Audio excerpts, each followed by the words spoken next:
All parties on Munch versus Bay. Step forward, please. 26-year-old dancer Marie Munch is suing former live-in lover, 24-year-old waiter Errol Bay, for running up long-distance calls to Turkey. Errol says he was never told he had to pay. Order. All rise. Your Honor, this is case number 589 on the calendar in the matter of Munch versus Bay. Parties have been sworn in, Judge. You may be seated. Ma'am, have a seat, please. You lived with the defendant for a short period of time. He moved into your house. You'll tell me why in a minute. Say while he was there, he ran up a pretty large long-distance phone bill you want him to pay for his long-distance calls. And you, sir, say you were never told you had to pay your own bills. Never. My. Shh. When did he move in and why? He moved in approximately the beginning of November. Why? Because I was kind-hearted. I liked him. I didn't know he was a wannabe gigolo and was going to take advantage of me. How long did you know him before you invited him to your home? Not long enough.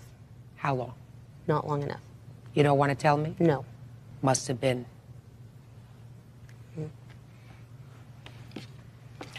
And what did you tell him when he moved in? Basically, we decided to date. I then told him that he did need to carry his own weight. I was not going to pay his bills. If he made long-distance phone calls to his mother, he needed to pay for them. I did not know he was going to call Turkey and talk for God knows how long. Where did his mother live? Chicago. How long did you live there, sir? From November, about a month. 1 month. 1 month. And where had you lived previously? I was in Chicago. Where does she live? She's in Dallas, Texas.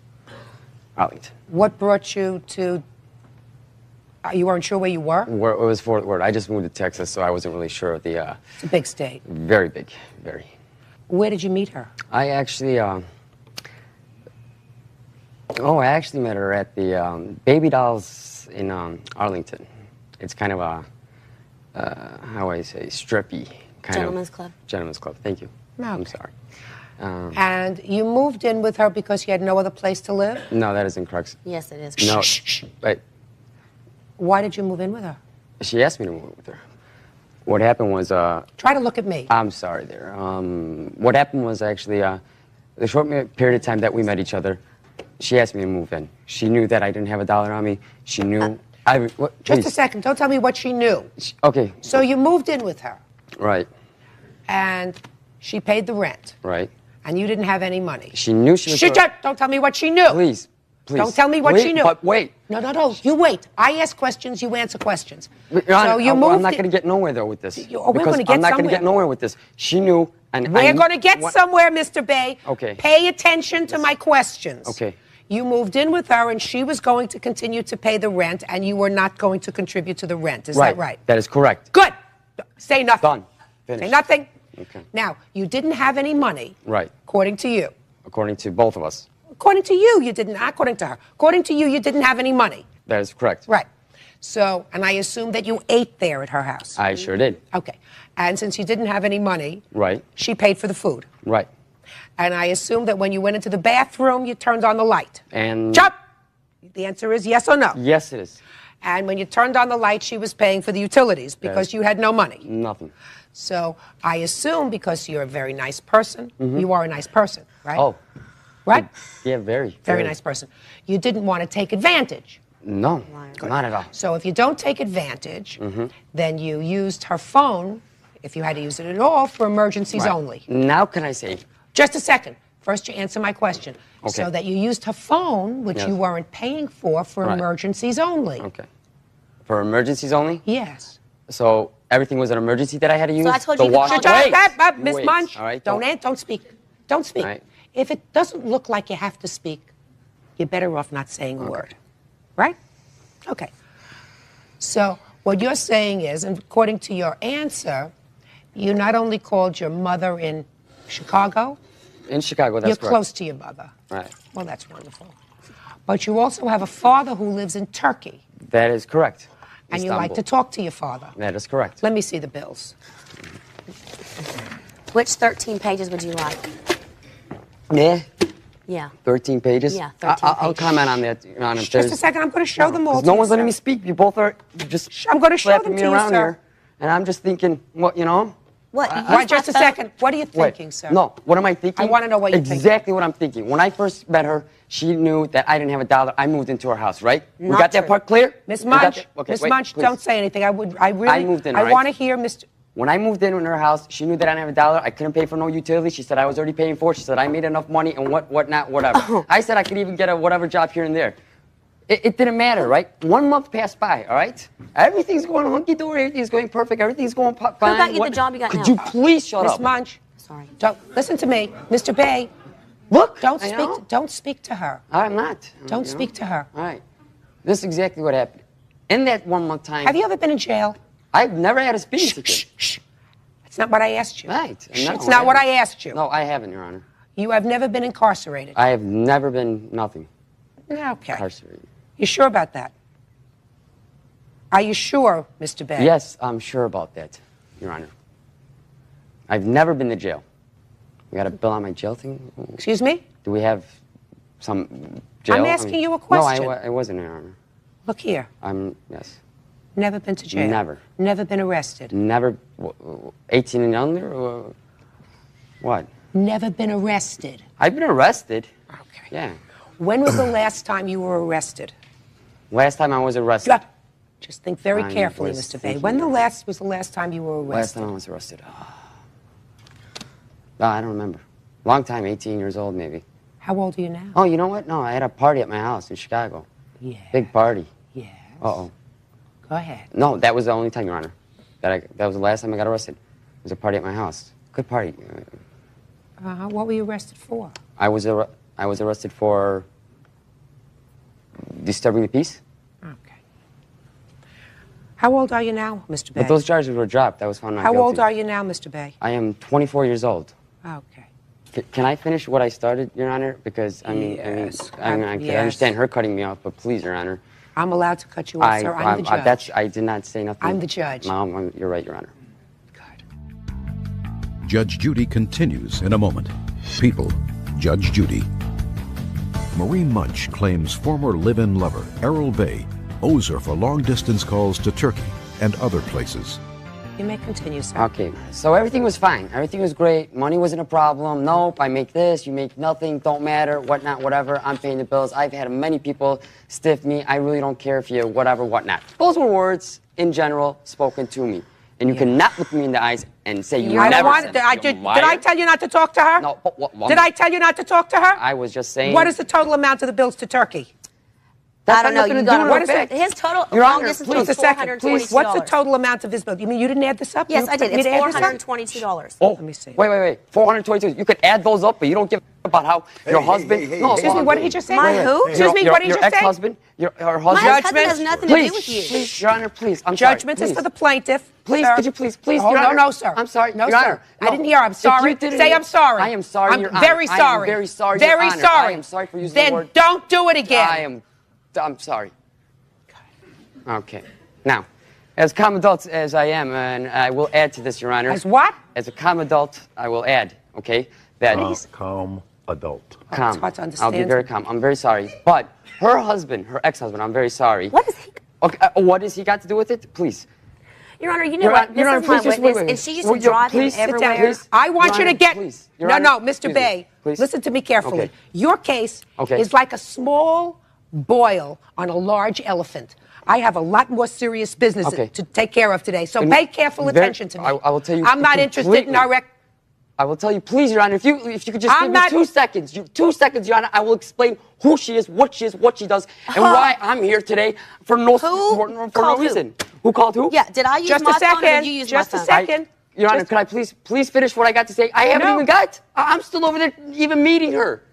I'm on the meeting I don't part. understand. Did I this tell you man. how she kicked me I out? think that he's been doing something to his brain that he doesn't understand. To my- I want you to understand, sir. I'm only interested in the telephone bill. Is it your position, sir, that because you were never told you had to pay for your own long-distance calls, Right. that you are not responsible for them? I was Is never that- responsible is for it- them, Just a Your Honor. second. Never Is it- responsible. She talked to my just mother. listen to me. She talked to my mother. Listen to me. She knew the 10-10-3. Judgment for the plaintiff in the amount of Your Honor, $455. please. That's all. Please, Your Why Honor. is that Get him out of excuse? Your here. Your Honor, Honor, come on. Thank you. This is, you know, this, dude.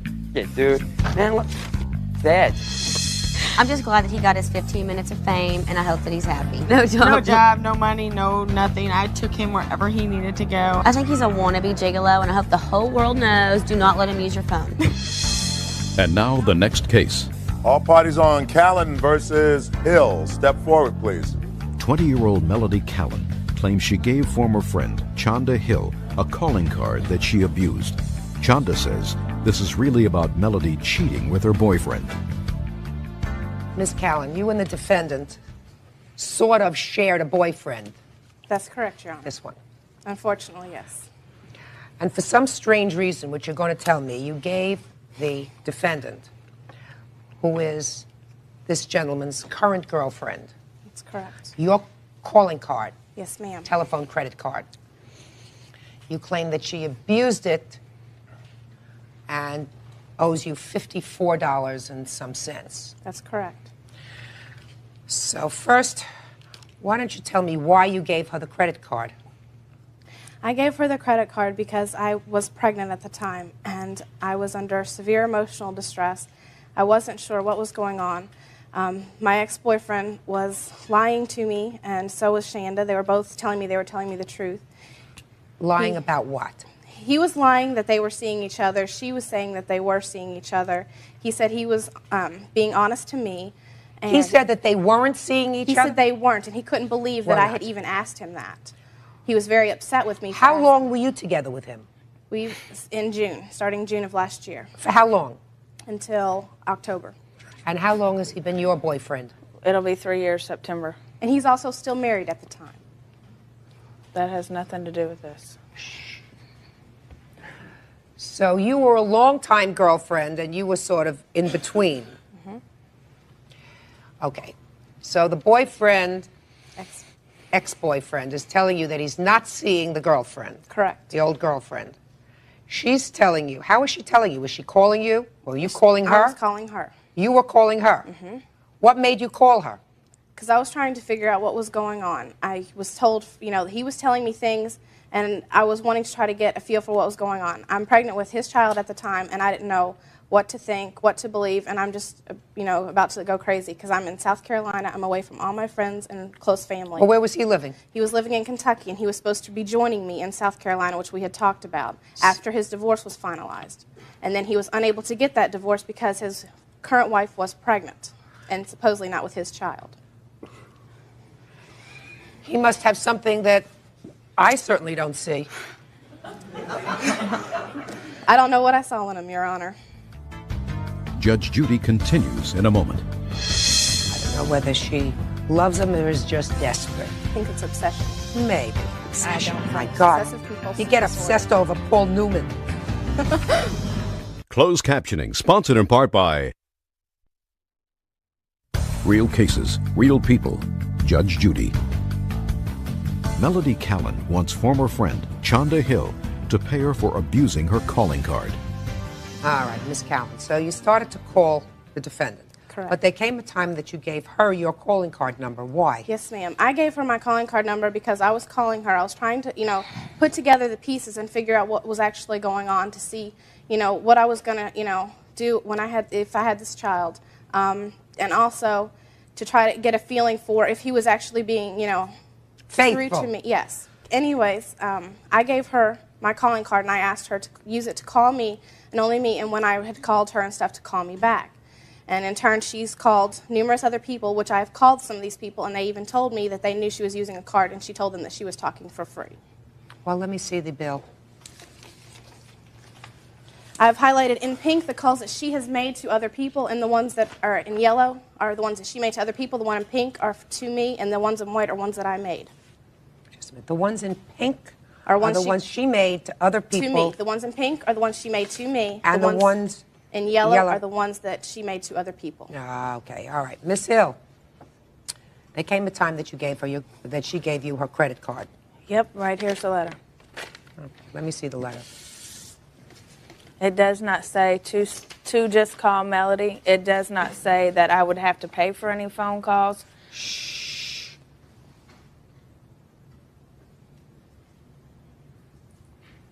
Miss Hill. Mm-hmm. You read, right? Yes, ma'am. If you ever need to contact me, call me at, and her phone number. You may use my calling card, just don't give it out. Yeah. If you ever need to talk to me, here, use my calling card and call me. That's exactly what it says. So what you call other people for on her calling card? Because I didn't have no long distance at the time. And me and her also had a conversation where she knew I was making these phone calls. Let me ask you this question, Miss Hill. She's calling you because this charmer over here, whose attributes are veiled to me, is clearly two-timing her. That's not my fault, though. It's not your fault. Nope. I'm not saying that's your fault. I mean, Now listen to me.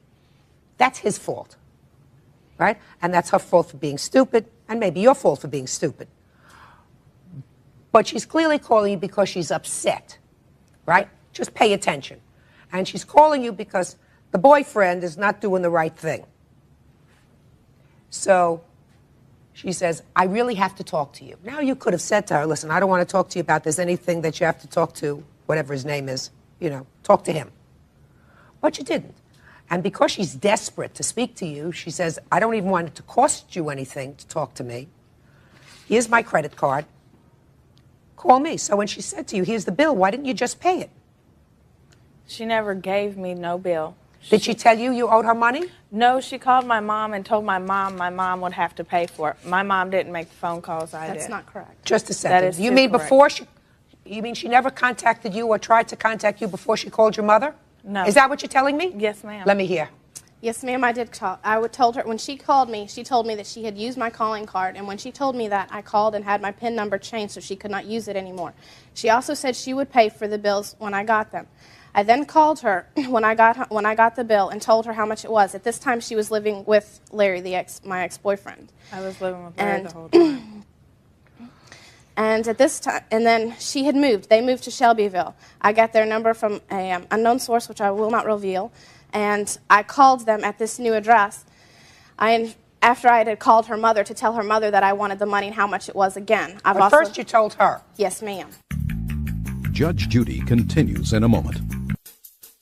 Okay. And the entire bill that we're talking about here is really not much, so this is a matter of It's not much, but it's a lot of principle. He screwed me over once, and now she has done the same thing, and I will not let her get away with it. Listen, you are you are much better off. Your whole life is much better off without him. Right? I agree. Okay. And I understand you miscarried this baby. Yes, ma'am. Okay. Miss Hill, I don't know whether she loves him or is just desperate. I think it's obsession. Maybe. Obsession. I don't think. My God. Obsessive-compulsive You get disorder. obsessed over Paul Newman. Miss Hill, you owe her $54.20. Pay her. That's all. Parties are excused. You may step out. Judge Judy continues in a moment. And on the next Judge Judy. Now, this is case number 216 on the calendar in the matter of England versus Godfrey. Parties have been sworn in, Judge. You may be seated. Ma'am, have a seat. Miss England, this is your son? Yes, ma'am. You are suing this lady, Miss Godfrey, because of something her son did to your son. Is Yes, that right? You weren't present. No, ma'am. Only your son was there. Yes, ma'am. And the defendant's son was there. Randy, you were sitting in school. You're in the same class as the defendant? Yes. And Joel decided to act like an idiot. Yes. And in the pursuance of that conduct, in order to make sure that he was a real idiot, he took a what? Lighter. Lighter. And he lit your Hair. hair on fire. Any question in your mind that your son was an idiot? No. A real idiot, right? I would say he had an error in judgment, yes. He was an idiot.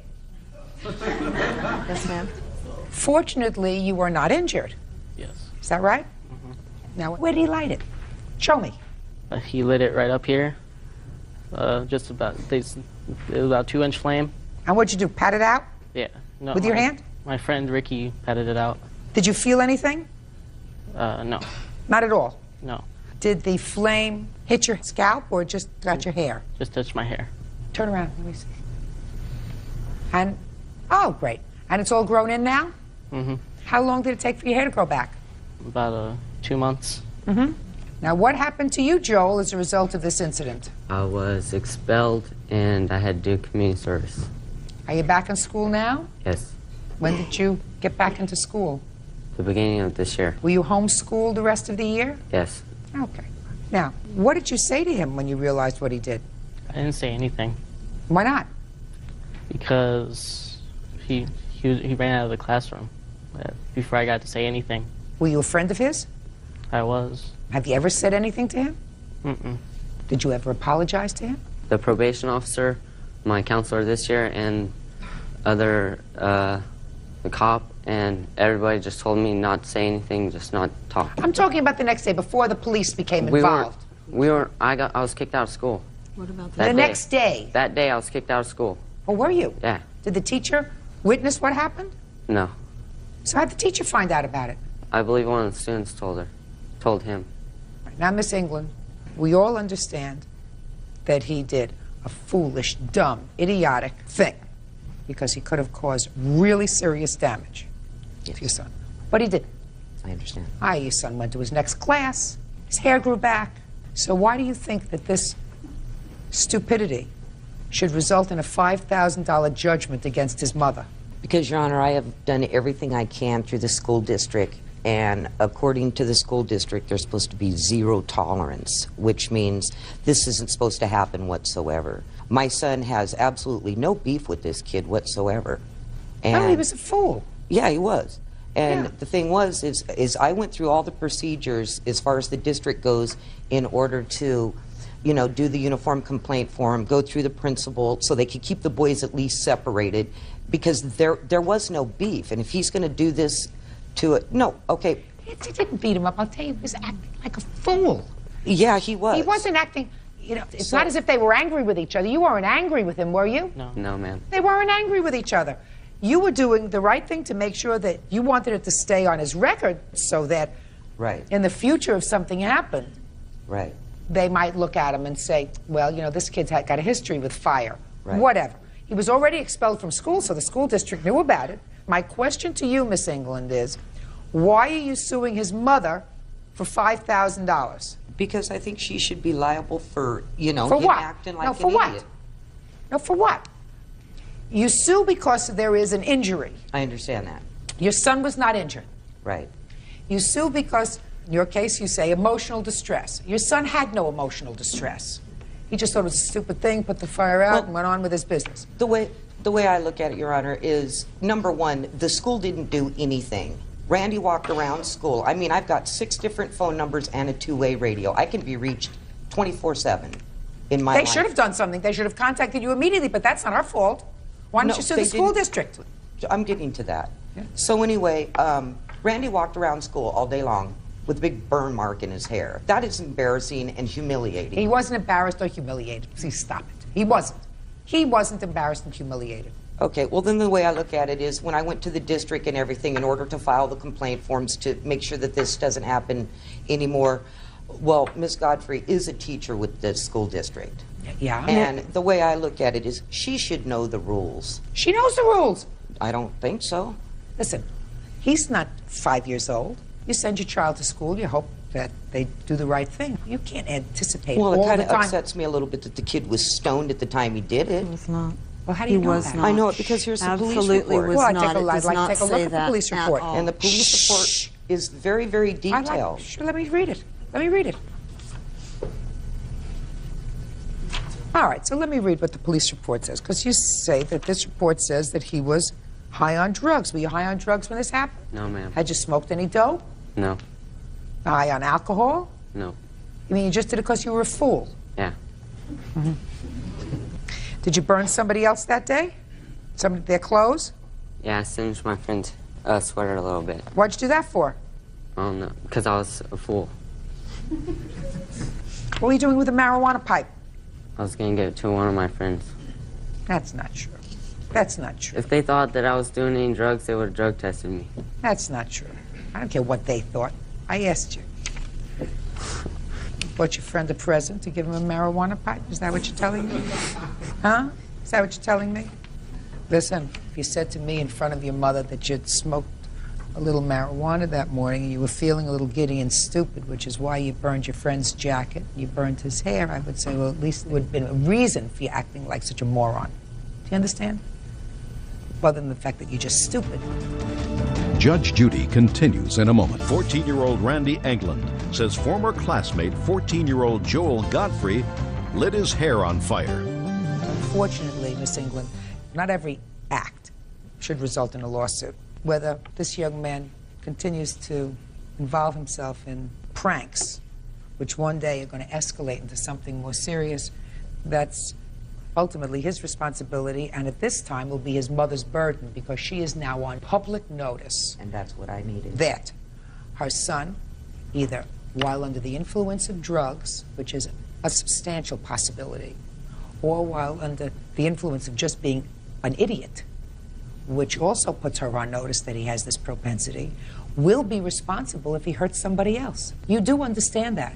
Yes, You ma'am. got away this time as a freebie for your mother, but the next time it's not a freebie. The next time she may be held liable in some court for the amount of injuries that are caused if you don't comport yourself like a human being. Clear? Yeah. Oy, I don't carry much hope, but she's on notice. Yes, ma'am. And that's what I needed. You got it. Thank you, ma'am. Parties are excused. You may step out. I was really embarrassed Hopefully Randy will forgive me. because I had to walk around school with a big patch on the back of my head. I mean, I never meant to hurt him or anything. I knew it was a joke. Sorry. And now the next case. All parties in the matter of Combs versus Hood, step forward, please. Angela Combs is suing her ex-boyfriend, construction worker Marvin Hood, for the return of her belongings. Marvin is countersuing for an unpaid loan for bail. Marvin has a separate lawsuit against Angela's ex-husband, loader operator Warren Combs, for damages resulting from a false arrest. Miss Combs, the defendant is your former boyfriend. Yes, ma'am. According to you, you were living with him on and off for a couple of years, and you were divorced from your husband. Yes. In any event, there came a time, according to you, that he had you thrown out of his house and kept some of your stuff and then disposed of it. You Yes. loaded it on a truck and threw it in a dumpster. You want the value of that property. Yes, ma'am. The defendant says that he kept your stuff where you stored it most of the time on his front lawn for about 6 months, and you let it sort of hang around your house for another few months and then just got disgusted, loaded it up on a truck and disposed of it. Is that right? Well, not exactly. I was ordered by the county commissioner's office. They sent me a letter saying that I had to clean it up because it was just debris in the yard. Okay. And then you are counterclaiming for some bail that you posted for the plaintiff well over a year ago when the two of you were arrested in an incident involving the ex-husband. Right. So that's what this case is about. Okay. When did he put you out of the house? I left the day after Christmas, December 26th of last year. Had you had a fight? We had been arguing for 3 days because I didn't want to stay there. He was harboring a runaway 17-year-old girl. I told him I didn't approve of it. I have 2 children of my own that would come visit me, and I didn't want to be in any trouble because of that. Christmas Day, I went to visit my mother. I explained to her what was going on, and she told me the best thing for me to do would be to leave. So the day after Christmas, he called her, she came and got me, and I left. Now, when you left, you had had some property there. Yes. What property do you claim he still has of yours? I have a list here of everything that was in the house that belonged to me. Let me see it.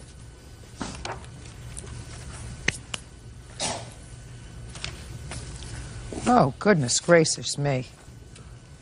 Copper-plated picture frames, Brittany's room, blankets, homemade makeup, hair accessories. Why didn't you take your hair accessories and your makeup? When I left the day after Christmas, December 26th, I was only allowed to grab a few things, which I grabbed a pair of jeans, a T-shirt, and I was trying to grab other things. That's when Mr. Hood told me I could come back and get the other things just to get out of the house.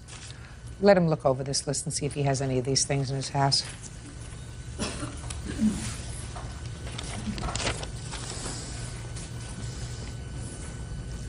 I've got 2 items that I know for a fact that I have, Your Honor. A microwave oven and a television. Okay. Are those her items? Yes, they are. Okay. Where are the rest of these things?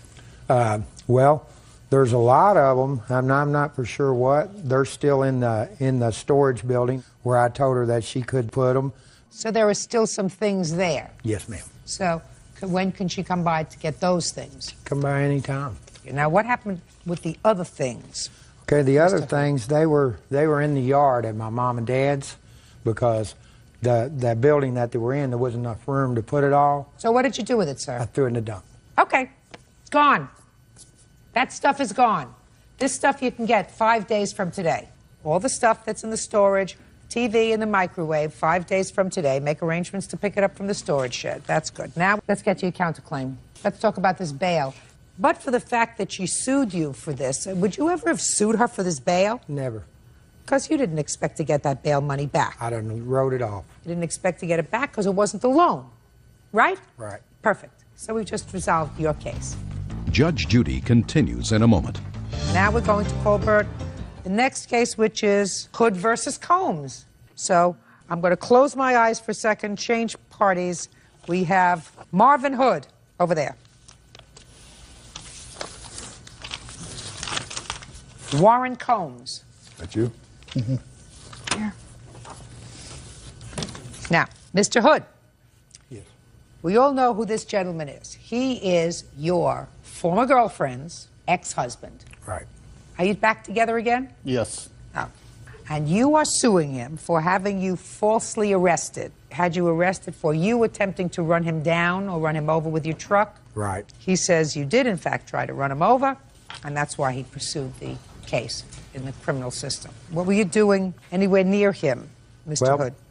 Angela had borrowed his truck, and she borrowed it. It was the day before we got arrested, and she was supposed to brought it back to him that night. And she didn't? And she did not. The next day, I had a funeral to go to. She didn't have no way to go up there and just drop it off because she didn't have no ride. So after I'd left the funeral, me and her, I followed her up to where he works to drop the truck off. She got out of the truck, got back, started to get, well, she got in my truck. He pulled in with another guy who was driving. He got out and he took a rock and threw it through my windows of my truck. And I went to take off, and he reached in and grabbed the steering wheel and held onto the steering wheel. And I kind of spun around. He finally let go, and I left. He had hit me on the hand with a rock, cut my finger. Glass went everywhere, cut Angie. We were just leaving the rock quarry where he worked at, and police pulled us over and arrested me for criminal recklessness. And what did they arrest her for? They arrested her for stealing his truck. He had made another false allegation that she had stole the truck and even put me on the arrest report as a suspect. Well, a friend of mine went with her the day before to get the truck so she could drive my truck back. My daughter was with them when they went up there to get it. So the truck wasn't stolen. In fact, it was borrowed. You want to tell me your version of these events, sir? Well, they came to work the day before that and took my truck before I got off work. I got off work at 4:30. Who did? I know she was out there in his truck. Okay, she did. Yeah. So you're saying she actually stole your truck? Yes. Okay, go ahead. So when I found out where the truck went to, I went to his house. Told him to tell her to bring my truck back before 8 o'clock, because if I didn't bring it back before 8 o'clock, I was going to report it stolen. So he never did bring it back, and then about 10:30. Just a minute, so you went to his house and spoke to him? Yes, I did. So you had a reasonable relationship with him, enough at least to say to him, civilly, tell her to bring back my truck. Yes. Go ahead. Then when I got to the work, when they took it back to work, about 20 after 4 the next evening, when I got out of the truck, he acted like he was going underneath the seat to get something other. So I picked up a rock, and I folded it through the window, and then after I busted the passenger side window, he rolled up the driver's side window, and I busted out and went in after him. So you busted both sides? Yes, I did. And then what happened? Then I hit him a few times. He got the truck in gear and took off and tried to almost run in my buddy's truck. And then he backed out of the way, and he went around and came after me, trying to run me down. Your former wife had, in fact, dropped off your truck. Is that right? Yes. So you had your truck back, right? Yes. Why did you throw the rocks through his truck? Because he was reaching down underneath the seat, and I thought he was going to go for a gun or something. Nah. Okay, Nah, I don't believe that at all. whatever. Whatever. Whatever is right. You were just angry. You had no right to do that. You vandalized his property. He was returning your property. You wanted to take this up civilly. You could have taken it up civilly if she had, in fact, taken your property. What are you taking out on him for? He just gave her a ride. Well, I think you did the wrong thing. I really do. I think Mr. Hood has a right to be angry. Mr. Hood, all honesty, sir, I think that you got the short end of the stick here. I do. I think that you got in between these two people who are now back together again.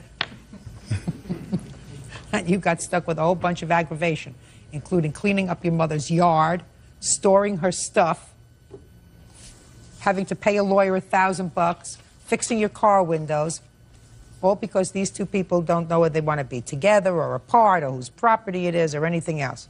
So I believe that you got the short end of the stick and probably just said to your lawyer, forget it. I'll agree to not going near him for a year and the case will be over, right? Exactly. He's going to pay for that because I think that he was wrong. I think that he was wrong to pursue this case.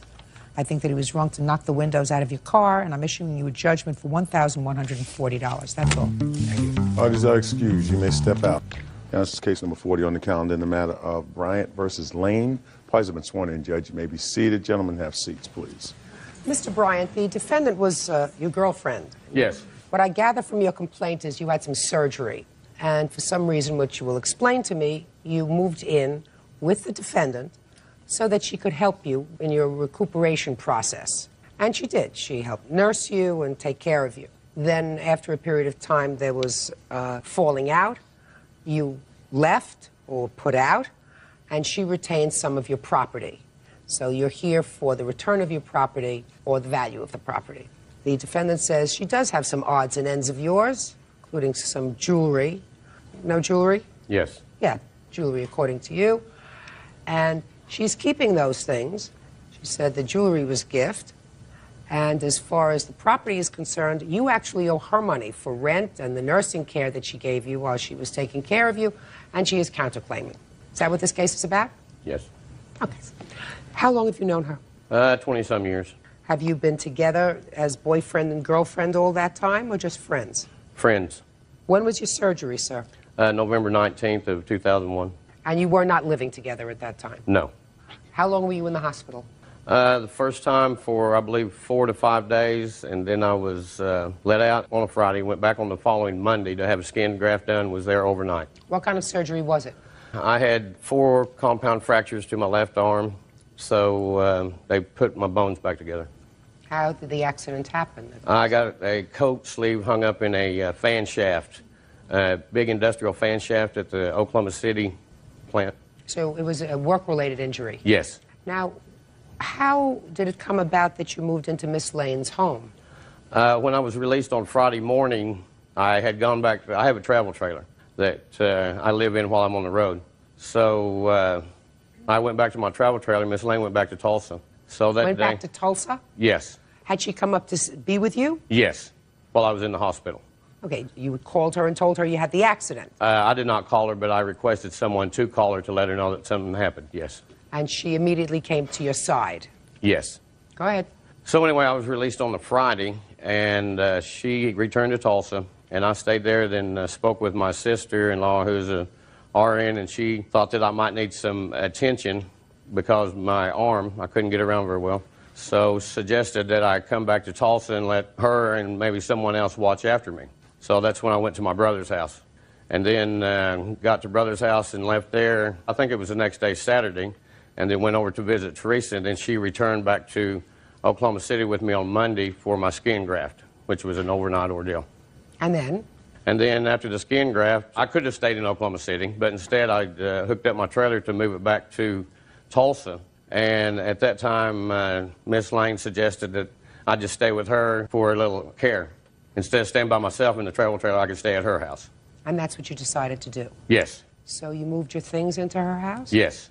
You didn't move furniture in there. No, it was odds and ends, ammunition reloader, rod and reels, bedding. You thought you were going to go fishing with a bad arm? No, but it was stuff that I valued. I brought them out of New York, and they were some nice rod and reels, just stuff to put in the garage in the shed of her home, so it wouldn't be in my trailer.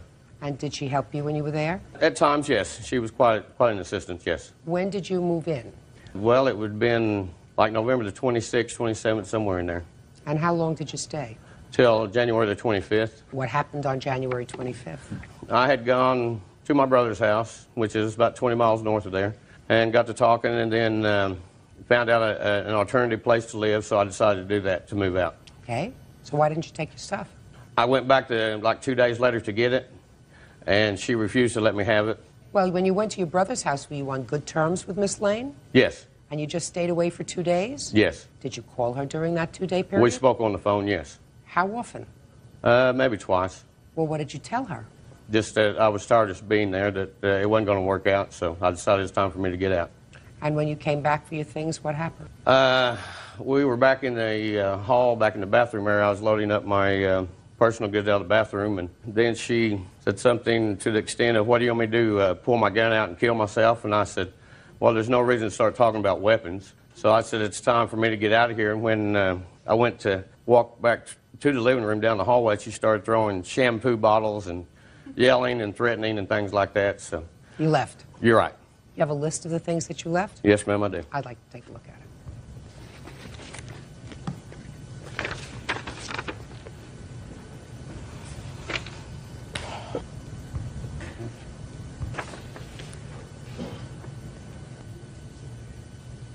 You moved in with an under-the-counter coffee maker? Oh, I just took that over there. I asked her if she would like to have that instead of the coffee maker she had, and she said yes. Then that's not something that No, you I don't expected need back. that. No, no. All right. Let's just go through this list a little bit, sir. A lot of this stuff is nonsense. Under-the-counter coffee maker, electric can opener. Those were just items that were left there. I don't care if they were left there. It depends upon whether they were your items or not. If you brought them into the house and said, this is nicer than the one you have, that's not something that's yours. How did the electric can opener get there? I took it in. It came out of my trailer. What's a Camel C-note? Oh, they're Camel cash that you get off of cigarettes that you collect, and then you get goods through a catalog form. A snake shower head. Right. Well, tell me about that. It's just a shower head that you put on, and it... Yeah, I know what it is. How come it came out? Because most shower heads are not high enough for me because I'm tall, and a snake gets it up above my head level. So you bought it in order to shower in her house? Right. That's nice. Sanyo VCR. Right. Where did that come from? That was mine. She had a VCR also, but instead of moving it from one room to another, I brought mine in to use in the front room and then had hers in the back room, so in case we wanted to watch tapes, videos. Mm-hmm. A charcoal grill, did that also come from your trailer? Yes. Rubbermaid container with Lee reloader and gun cleaning accessories. Right. I reload my own shells for my pistols. All right, I see a lot of stuff here that's nonsense. This list is stupid. Judge Judy continues in a moment. Sid Bryant says ex-girlfriend Teresa Lane won't return his personal belongings. Teresa says that's because Sid still owes for bills. Okay, Miss Lane. Yes, ma'am. First, let's get to his property. Okay. Okay? And I'm not talking about the lady's ring set. You're going to tell me about that. You have a whole assortment of his junk, right? Yes, ma'am. And you still have it. Yes, ma'am. So we're going to pack it all up. Yes, ma'am. Nice boxes. Don't make a mess of it. Okay. You know him for 27 years. It's unfortunate that it came to this, but within 5 days, you'll have all of the stuff packed up because you don't want him in your house, I assume. That's true. And you will have it set out on the front porch at 12 noon, and he will come and get it. Do you understand? Yes, ma'am. Perfect. Now let's get to the ring sets, because that's something that I want to discuss separately. Tell me about the ring sets. Okay. The one I am talking about is the one that he gave me in September of 2000. Is that the ring set you're talking about, sir? Yes, an engagement ring set, yes. Okay. And from September of 2000 until January of 2002, she had that ring. No. Where was it? In the snow in Colorado Springs. In the snow? Yes. You mean it got lost? It was thrown out in the snow, yes. And who retrieved it? Didn't ever find it, ma'am. So she doesn't have it? Right. Okay, so that's not one we're talking about. Which ring set are you talking about, sir? Another one that it was in my possession in my jewelry box while it was in her home. And then when I got my jewelry box back, the ring was no longer there. What does it look like? It's an engagement set.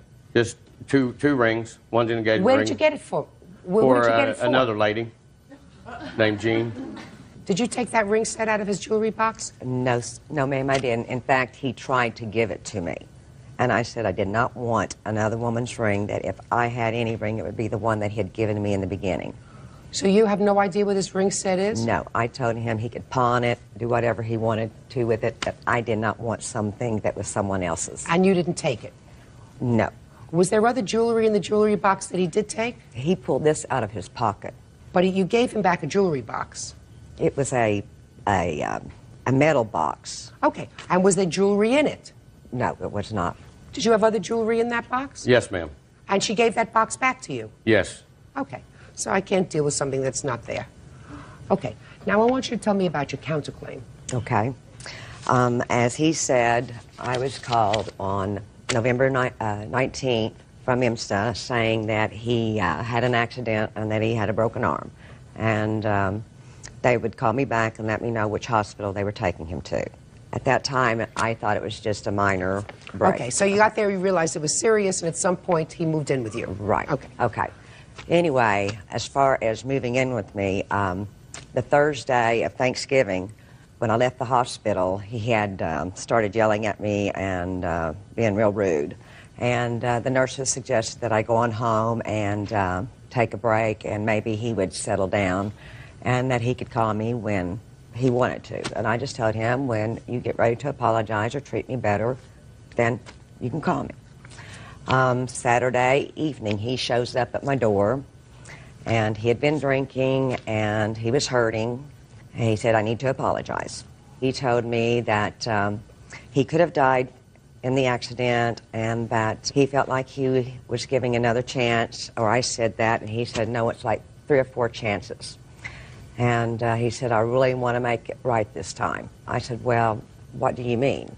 He said, well, I want us to try to work it out again.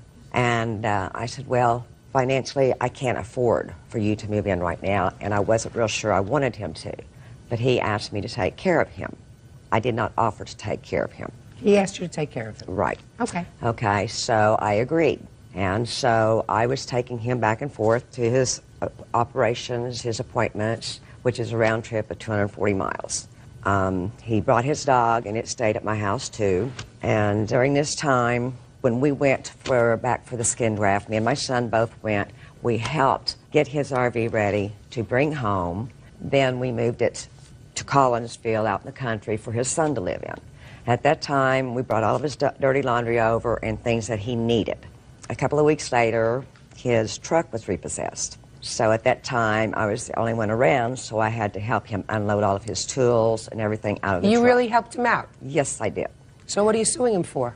Because he's that way. He's been married No, 7 what are you suing him for? For taking care of him, which we also talked with his attorney about. I want to know what discussion you had with him about paying to take care of him. He even asked the attorney, how can I compensate her because she is doing all this for me? And the attorney said? That he would have to do the compensation on the health care, but as far as the gas and things like that, mileage, that he could put it on his expenses and that workman's comp would reimburse him. So? And I never did see any of it. That's not why you did it. That's not why you did it. You didn't have an agreement with him. Excuse me? You didn't have an agreement, a contract. Exactly. You took him in because you cared about him. You thought that maybe he was going to change, things would be different. You took care of him, not for the purposes of compensation. Can my son speak? No, you speak. He was a witness to him saying that he would pay me. Really? Did you tell her you would pay her? No, ma'am. No. Miss Lane, how did you expect him to repay you if his truck was repossessed? He had no money. Because he was starting to get a workman's comp check. When? In December? January? I believe mid-December. Fine. How much did he give you? Attorney. How much did he give you from the December checks? He didn't give me anything in December. It was beginning in January. What did he give you? He gave me $173 on 115. On 122, $73 was left in my account. And on 1/8, he gave me cash of $150. Okay. He also They'll pay his made long-distance expenses. phone calls on my phone. Miss Lane, the problem is you did not have an arrangement with him where he would give you a set amount of money per month, per week, for expenses or anything else. You were planning that he was going to be there permanently. Of course, that's what you said. He said, I'm going to change and I want this relationship to work. We've known each other a long time. Things are going to be better. And things didn't get better. But that's not a contract. And I understand that you're angry that you devoted 3 months to him, but you're probably better off cutting it off now and saying there's not going to be a chance for, right? Cut your losses. You didn't have serious out-of-pocket expenses other than what was covered in those checks. I'm talking about just for gas. Your time, the time doing his laundry and cleaning up after him and moving him and all that other kind of stuff, that comes under the heading of wishful thinking. That doesn't come under the heading of contract.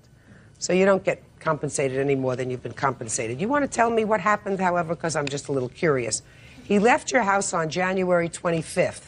Yes, ma'am. Did he tell you where he was going? He said he was going to Collinsville and that he'd be back after that. You expected him back the same day? Yes. And did you hear from him? No. For how many days? Finally, I called to see if he was coming home because I thought, that he should Who have did you been call? home. I called his brother's house. Well, first I called his cell phone. And you got no response? It was on voicemail. And then you called his brother's house? Yes. Was he at his brother's house? Yes. And he said what?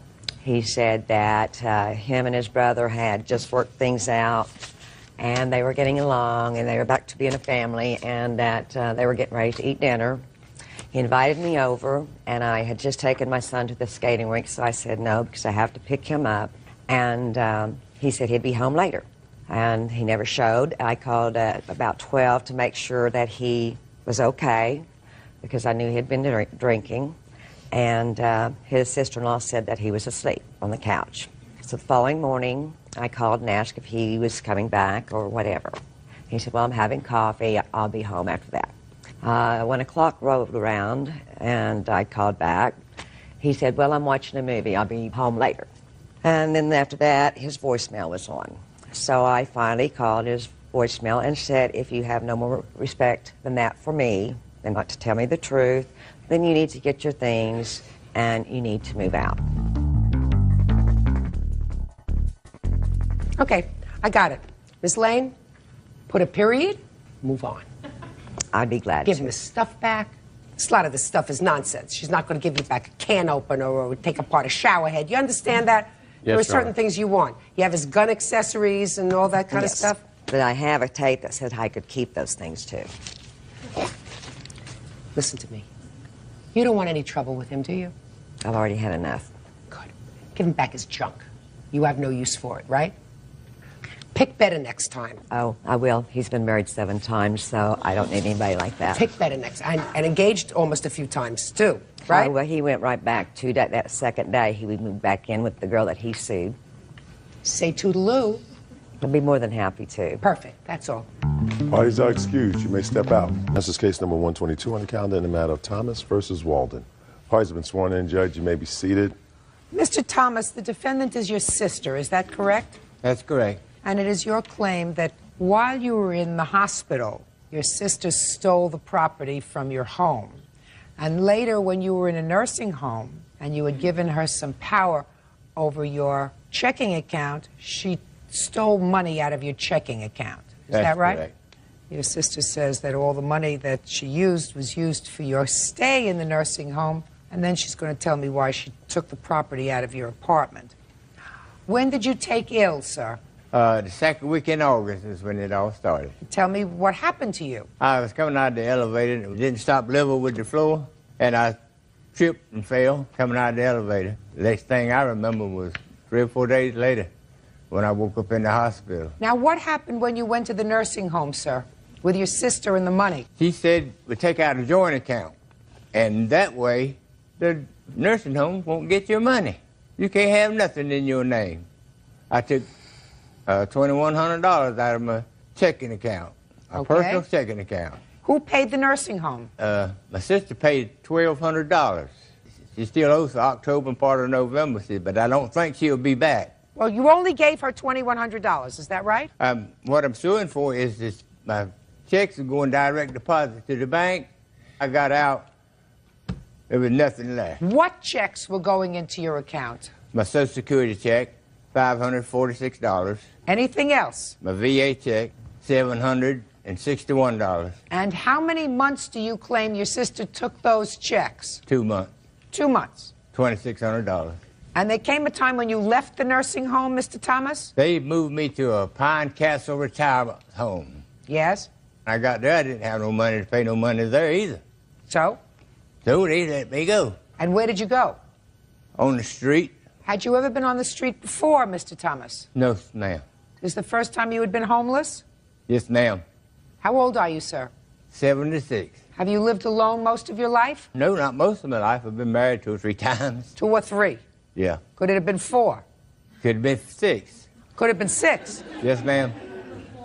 Mr. Thomas, your sister says a lot of your life was a little bit of a blur. Do you have a drinking problem? No, ma'am. You don't? I did have. When? About 3 years ago when my girlfriend died. I was a common law wife. So you started to drink? I didn't drink anything for a year. After that, it was in November. And then the holidays, I drank some. Okay. Now it's your turn. You got a call that your brother was found unconscious in his room? Yes, ma'am. And he was taken to the hospital? Yes, ma'am. Now, according to your answer, you do say that you thought he was going to die, so you cleared out his possessions. May I explain? Yes. The landlady... Was this a room that he had? Just a room? Well, it was kind of like an efficiency. An efficiency. Okay. She called me and said that they had found him half on his couch and half on the floor, and the furniture was furniture that I had give him when he moved into the place because he did not have any. But when they found him, it was not falling off an elevator. The doctor said it was respiratory failure, and he had also had pneumonia.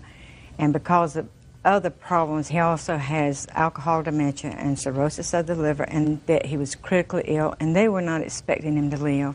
Well, I called my sister immediately, which lives in North Carolina, and in about 2 days she came down. He was in critical care.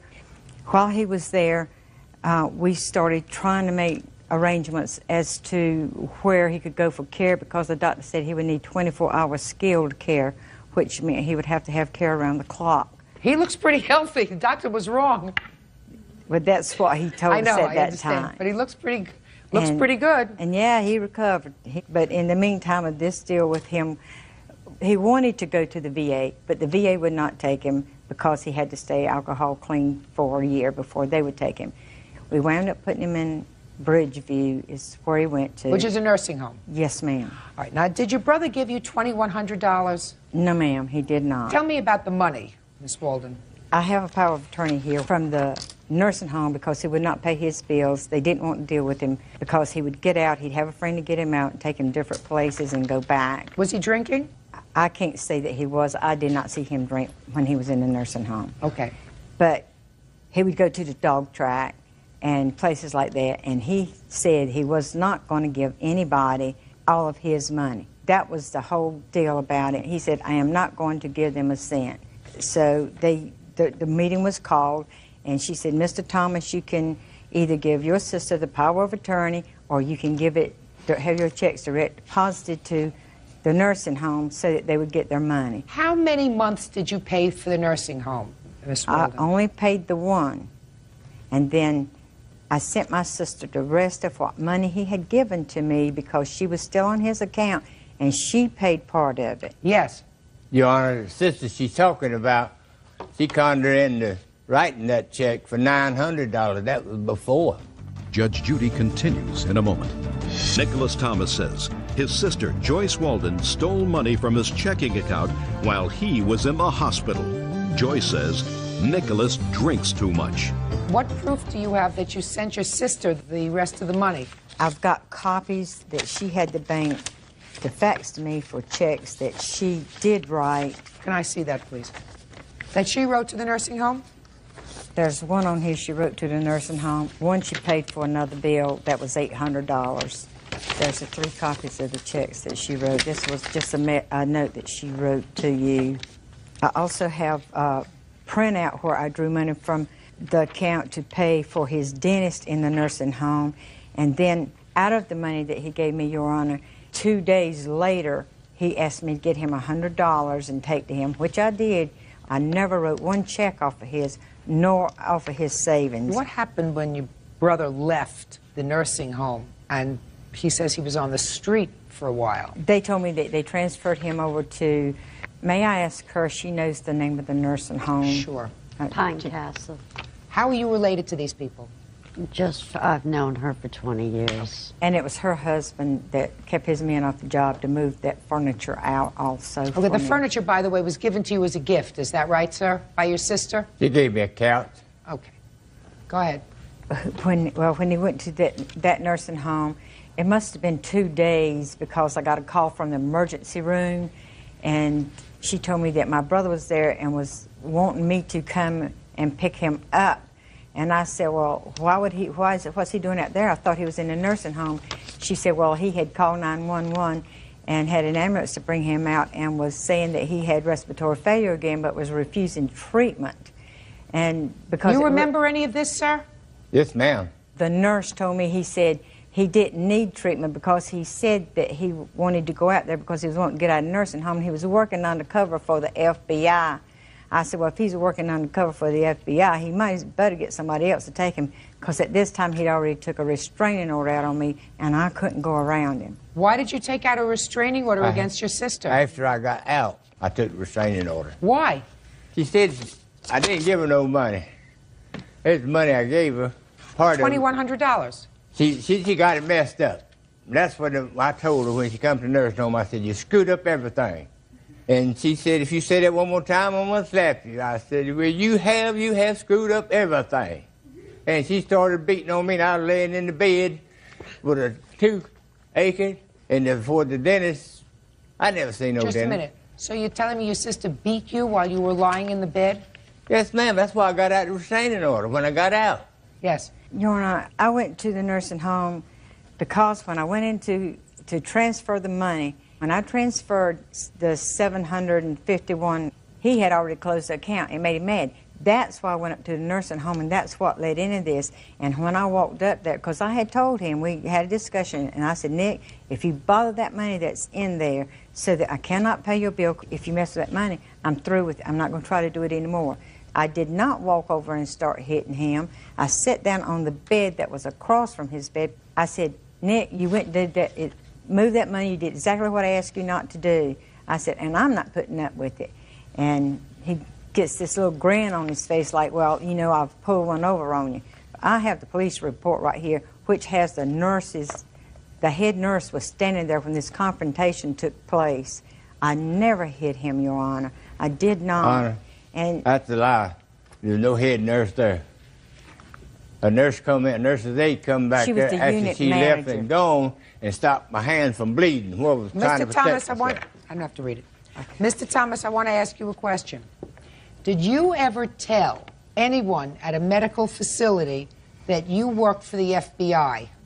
No, ma'am. Have you ever been psychiatrically hospitalized? No, ma'am. Do you have cirrhosis of the liver? Yes, ma'am.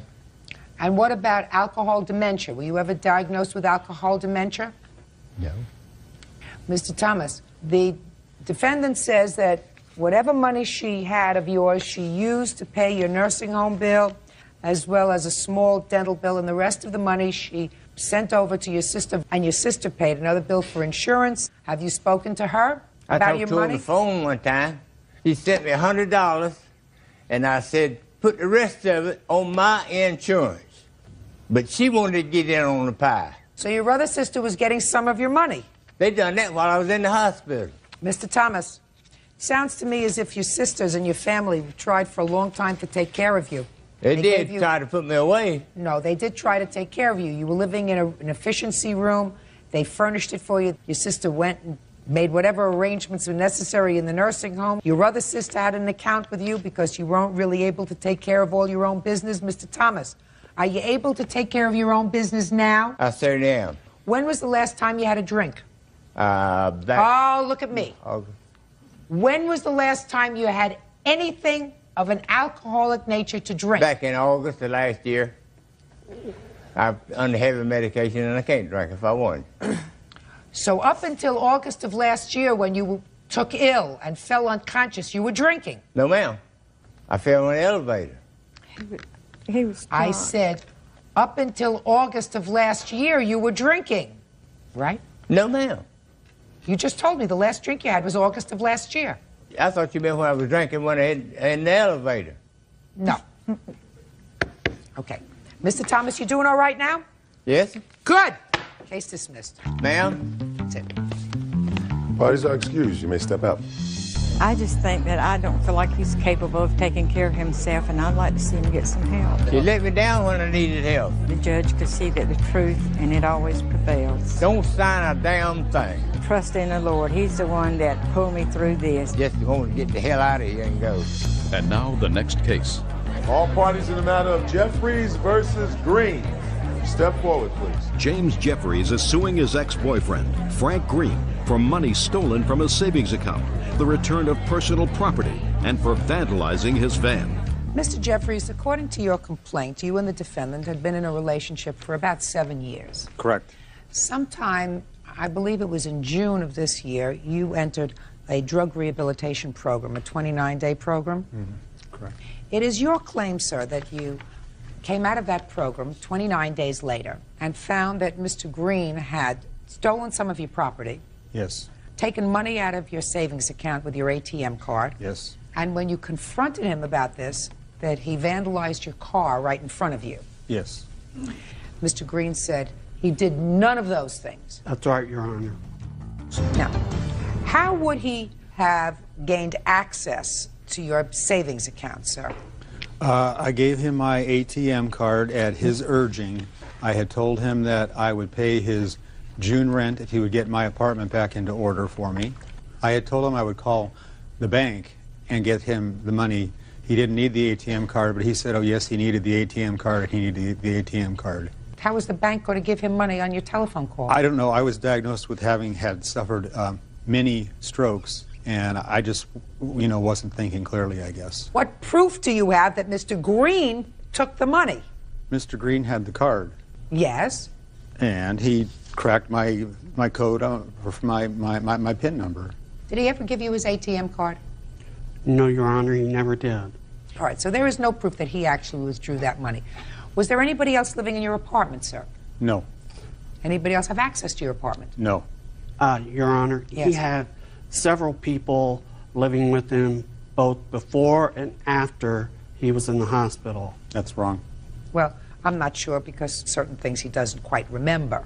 Let's talk about the stolen items, sir. Yes. What items do you allege that Mr. Green stole from you? Oh, a whole bunch of stuff. A Seiko watch. Oh, where's the list? Where do you allege he stole this property from? From my apartment. Was that while you were in rehab? Yes. Before you went into rehab, were you living there alone? Yes. For how long? Since Mr. Green decided to vacate the premises January 4th of... So between January 4th and June 6th, according to you were living there alone, Yes. using drugs. No. Between January and June? Of course you were. What did you go into drug rehab for if you weren't using drugs? Alcohol. Drugs, alcohol, whatever it was. You didn't know what you were doing during periods of time from January until June. Okay. Is it Your a fair Honor. statement? Shh. Is it a fair statement that there were other people in and out of your home? There might have been an occasional guest, but no one lived there. I don't care whether anyone lived there, but you had people in and out of your home between January and June. Yes. Go Your ahead, Honor. Mr. Green. He had just had the police there because there was a drug dealer that was in his apartment, and evidently this drug dealer had taken a bunch of money he had. Okay. Mr. Jeffries, are you certain that you saw Mr. Green vandalize your car? Yes, I saw him do it. Well, tell me what you saw, sir. I had just pulled into my back parking lot. I went outside and I noticed, first of all, that my passenger side mirror was broken. I'd seen him go up to the van, didn't know what he was doing, just, broke the mirror, and then I watched him to see how much further he was going to go. I didn't know what he was using, but he keyed the van all the way around, wrote his name and everything. You have a police report? Yes. Can I see it, please? Sure.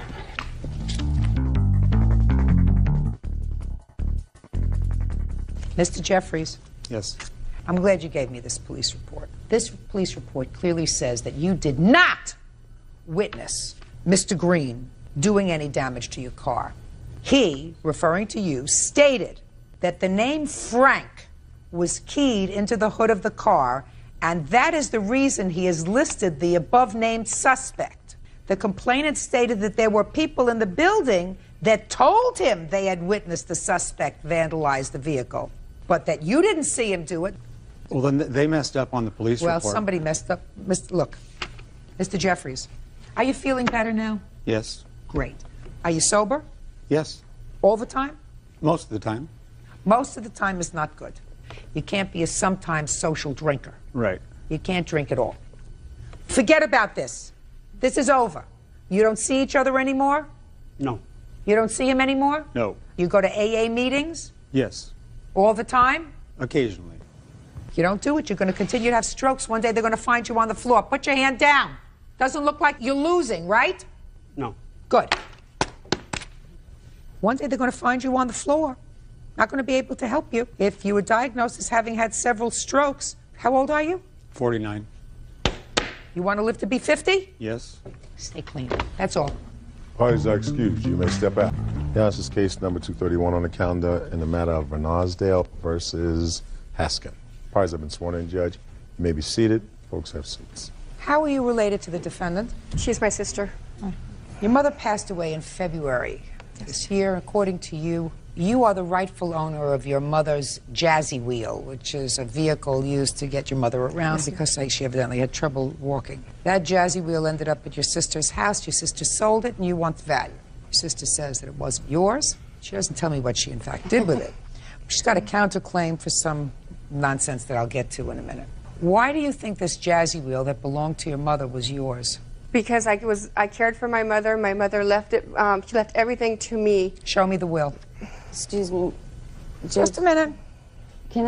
Does my niece have to be in here? Yes, she's a witness. She's a Why witness? is that a problem? Because that's my niece, and she's always talking bad about me to her. She told me that I could never see the kids again. How old are you?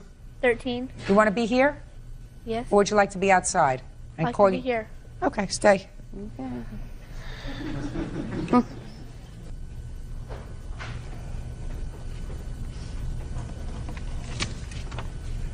Did you admit this will to probate? No. I certainly wouldn't admit this will to probate. You wrote this out, is that right? No, my sister-in-law did. Sister-in-law? Mm-hmm.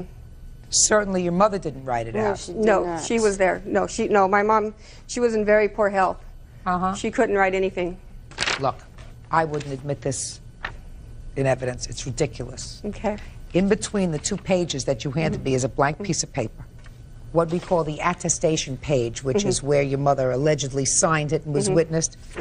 There's no nexus to this piece of paper. Do you understand that? Which means your mother didn't know what in the world she was signing when she signed this thing. I mean, she could have signed something that gave somebody a, power of attorney, as far as she's concerned. So this is nonsense. Okay.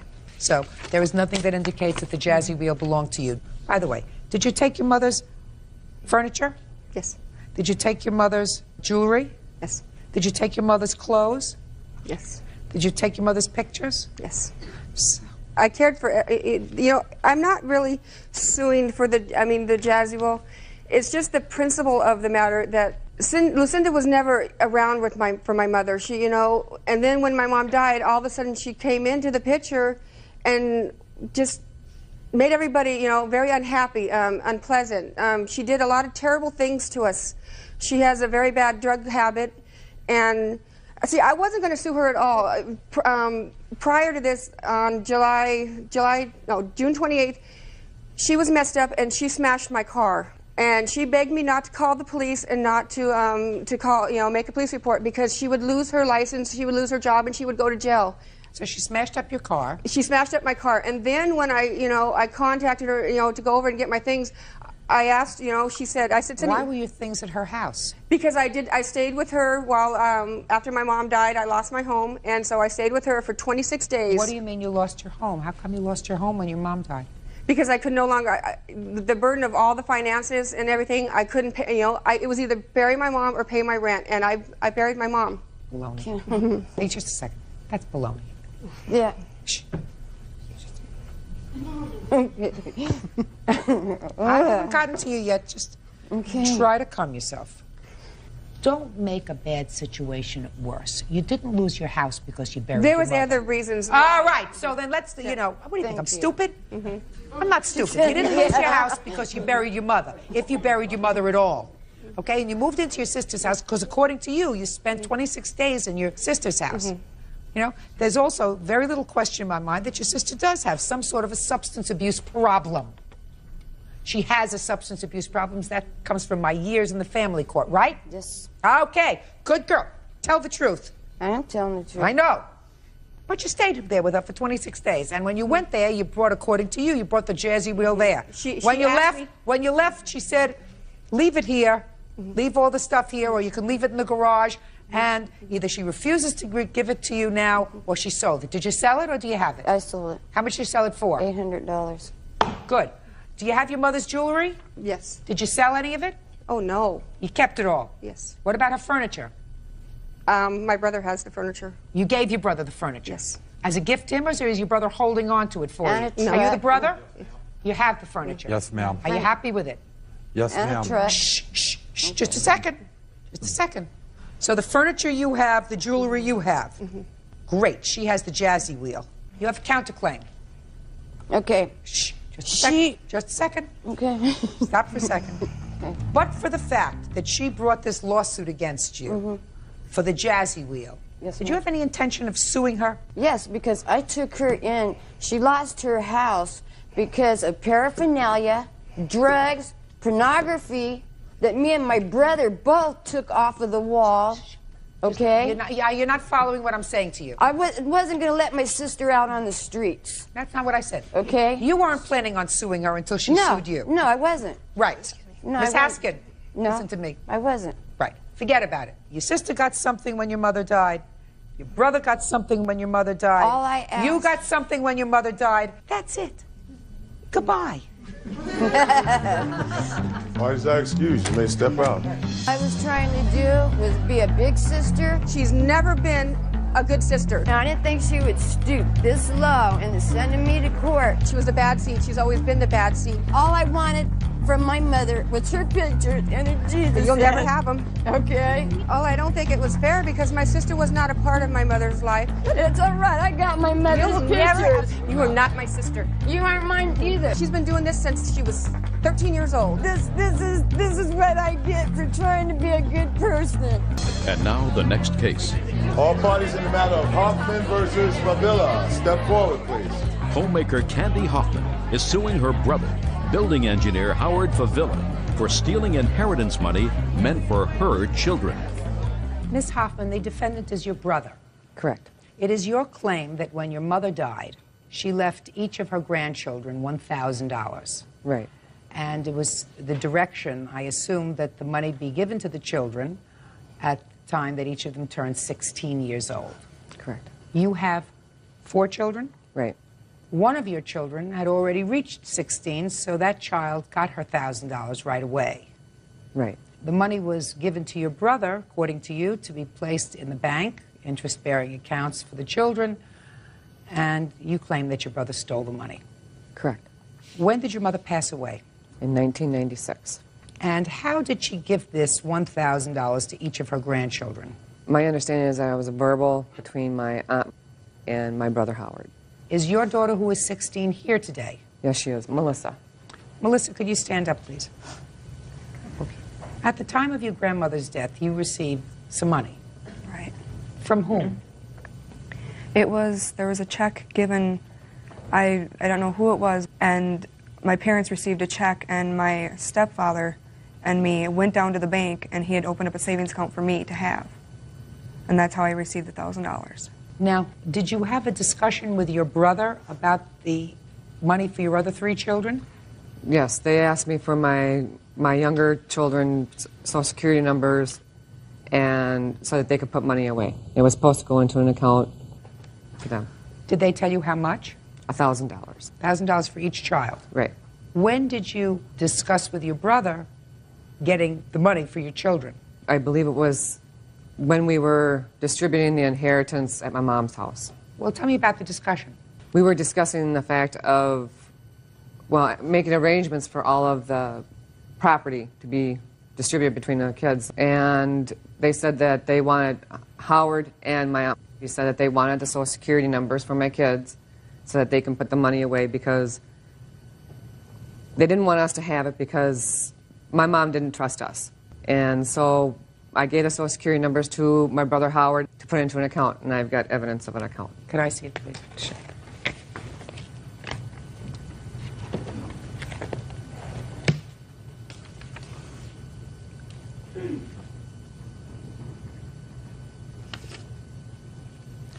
Okay, Mr. Favilla, I will hear you, sir. Your Honor, the accounts were opened for the kids by me with my own money. You're telling me that these accounts were opened with your money, Right.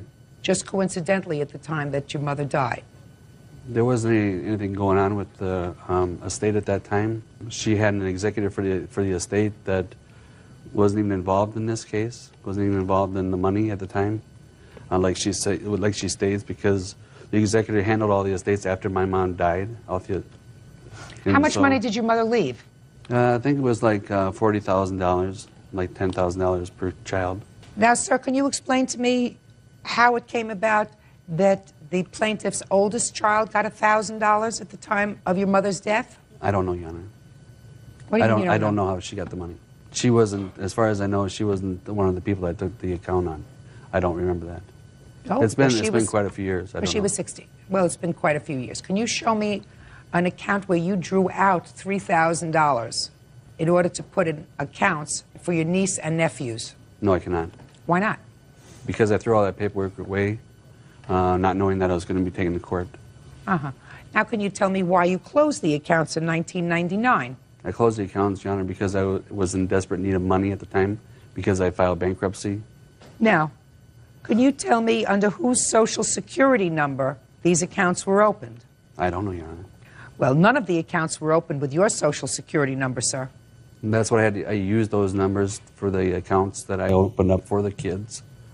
My name, I opened the accounts for the kids, and then had their name and their Social Security numbers put into the accounts. So it was clear that this money was intended to be for the children. It was intended to be for the children. That's right. Yes. But And it you was had my no money.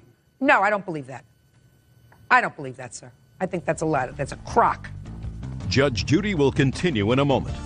And later today, homemaker Candy Hoffman is suing her brother, building engineer Howard Favilla, for stealing inheritance money meant for her children. Sir, you had no right to touch the accounts that were set up for these children. They were set up with their Social Security numbers. It was clear that the intention was that these accounts be accounts for the children. I do not believe that you, out of the goodness of your heart, opened accounts for all your nieces and nephews in the amount of $1,000. I believe that the fact that the children's grandmother left each of them $1,000 is further evinced by the fact that the children who had attained the age of 16 were given that money, this child being one of them. The interest that was accrued on those accounts until the time you closed them brings the accounts value to $4,039, and I am entering a judgment for the plaintiff. That's all. Thank you. Parties are excused. You may step out. It's been a real struggle. We haven't talked for a while. Not talking to him, not being able to have any conversation. It doesn't really bother me that much. He's my uncle. I don't know why you would do that. It's unfortunate. And now the next case. All parties in the matter of Francie versus Halliday Kulik. Step forward, please. Retired Army Sergeant Norma Francie is suing her son, 24-year-old car washer Vincent Halliday, and his girlfriend, 25-year-old healthcare worker Jennifer Kulik, for an unpaid loan. Vincent says his mother told him it was a gift. Miss Francie, the defendant is your son. Yes, This is his ma'am. girlfriend. And it is your claim that you loaned them money for rent because they said that they were about to be evicted. Yes, ma'am. And they never paid you back. Your son says that it was never intended to be a loan. You were helping him out. He had fallen on hard times. When did you make this loan? On the 5th of July, he come and said that he was going to be evicted. At that time, I didn't have the money, so I borrowed it in order to lend it to him. Who did you borrow it from? I borrowed it from my boyfriend. How much money did he need? He needed $315, and he asked that I make the check payable to his landlord, and that I did. Go ahead. And Vincent stated at that time that he would bring the money back the first week of August when he received his paycheck, and at that time, he didn't show up, and he had talked with my daughter and told my daughter about... This is your daughter? Yes, ma'am. Step up. Tell me your name. Jamie Halliday. Miss Halliday, you want to tell me the conversation that you had with your brother? When he called me, he told me that he wasn't going to pay my mother back because she's our mom. He shouldn't have to pay our mother back. They were getting ready to have a baby, so he doesn't have the money to pay her back. So he said he just wasn't going to pay her back at all. Let me hear you. Well, I was, at the time that I needed the money, I called my mom from my cell phone because I was working, and I told her that I didn't have my rent money and I needed $315 to pay my rent, or I was packing up all my stuff and putting it on her porch and I was moving back in with her. And then she called me and told me she was going to give me the money. It was nothing about a loan, because my mom, she gives me and my sister money all the time. It's not a loan. I know better than to ask my mom for a loan, because that means you got to pay it back. Your Honor. And I never had any intentions on paying my mom back, because I feel she owes me more than $315. Why is that? Well, okay, listen. I was 13 years old. She kicked me out of the house when I was 13. She moved out on me and left me in a house all by myself, being 13 years old. And that led to other things, and I feel that she owes me more than $315. She owes me a lot. And I feel I don't have to pay that to her, because she owes me. What were you in jail for? What was I in jail for? That's not a joke. I didn't say anything funny. Jail is not a joke. What were you in jail for? It says you were in jail. Yeah, I was. For what? Well,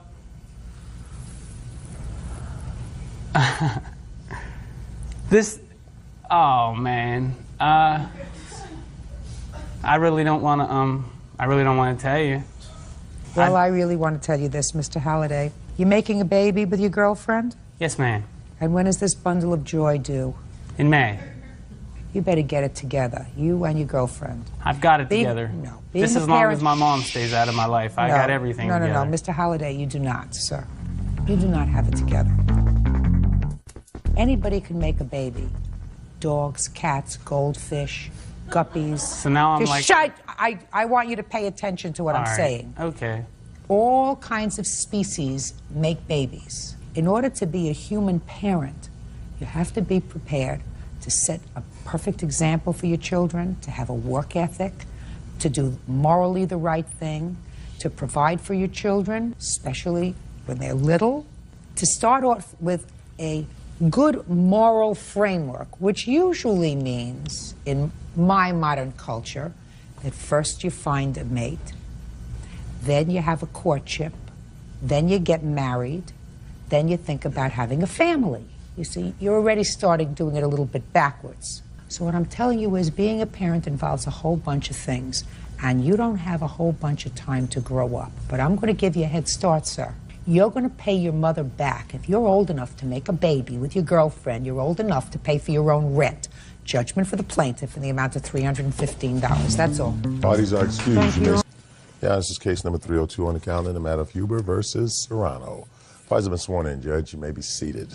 Mr. Huber, the defendants were tenants of yours, is that right, sir, for about 2 years? Yes, ma'am. You have the following complaints that you've translated into a claim for money. You say that, one, they had you falsely arrested for assault. Yes, Your Honor. Assault that you never committed. Yes, That's Your Honor. one. You say, two, you suffered indignities as a result of that arrest. Extreme embarrassment. And you want to be reimbursed for the embarrassment, the attorney's fees, and other costs. Yes, Your Honor. You also say that they owe you some money because the security deposit that they had did not cover the damage that was done to the apartment when they left, and for some small amount for back rent. Yes. The defendant says that you, in fact, did assault him. He is counterclaiming for injuries as a result of that assault, and that you also owe them money for rent because they gave you notice, they couldn't use the apartment they had paid for an entire month, and you told them they had to leave in the middle of the month. So let's try to do this as quickly as possible. Mr. Huber, did they have a lease? Yes, Your Honor. And when was the lease to expire? The lease was to expire July 31st, 2000. too. And they notified you that they wanted to leave early because they had bought a home. Is that right? Yes, Your Honor. When did they notify you that they wanted to leave early? On April 12th, I received a letter in the mail from them. Can I see the letter, please? Yes. I have several correspondences there. Well, let me see the initial letter. Here's also a copy of the lease. Can you tell me, please, whether in the 2 years that they lived there, they were good tenants? No, they were not. Did you ever move to evict them? No, I had complaints from the lady that lives on the other side of the duplex, has been there 7 or 8 years. I had to talk to Mr. Serrano. About what?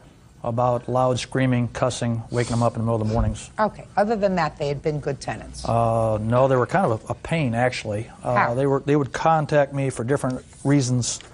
They called me and said that the refrigerator was not working, wasn't keeping things cold. I go over there to find that there's so much frozen food in the freezer that the door doesn't close all the way.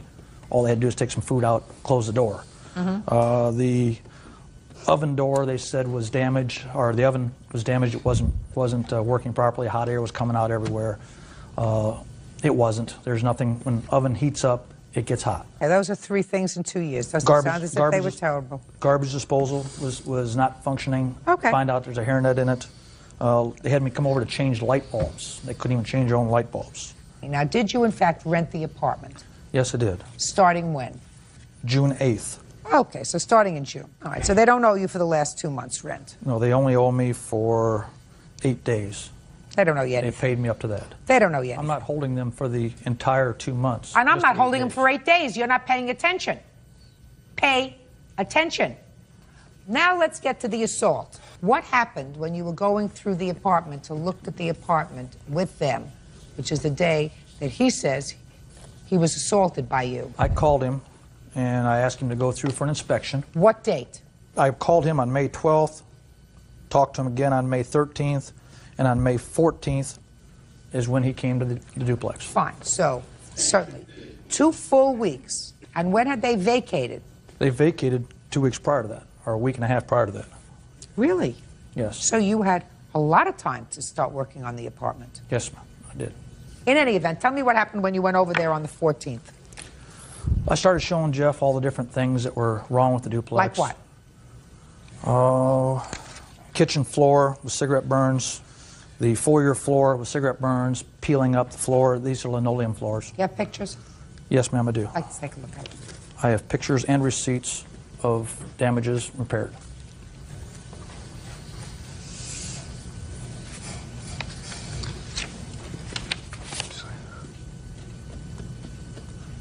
I don't know what this is. That's a staircase if you turn it sideways. When they left the duplex, they left it in such a filthy mess that I had to have 2 ladies come in and clean, that it was so nasty. Oh, I see that it's pretty nasty. I see that you're not a very good housekeeper. Looks like some cigarette burns here, sir. I believe there may have been 1 or 2. There was also some before we moved in. I have a shower handle also I'd like to show you the filth that they were living in. Okay, I'll see it. I put it in a plastic container so you don't have to touch it.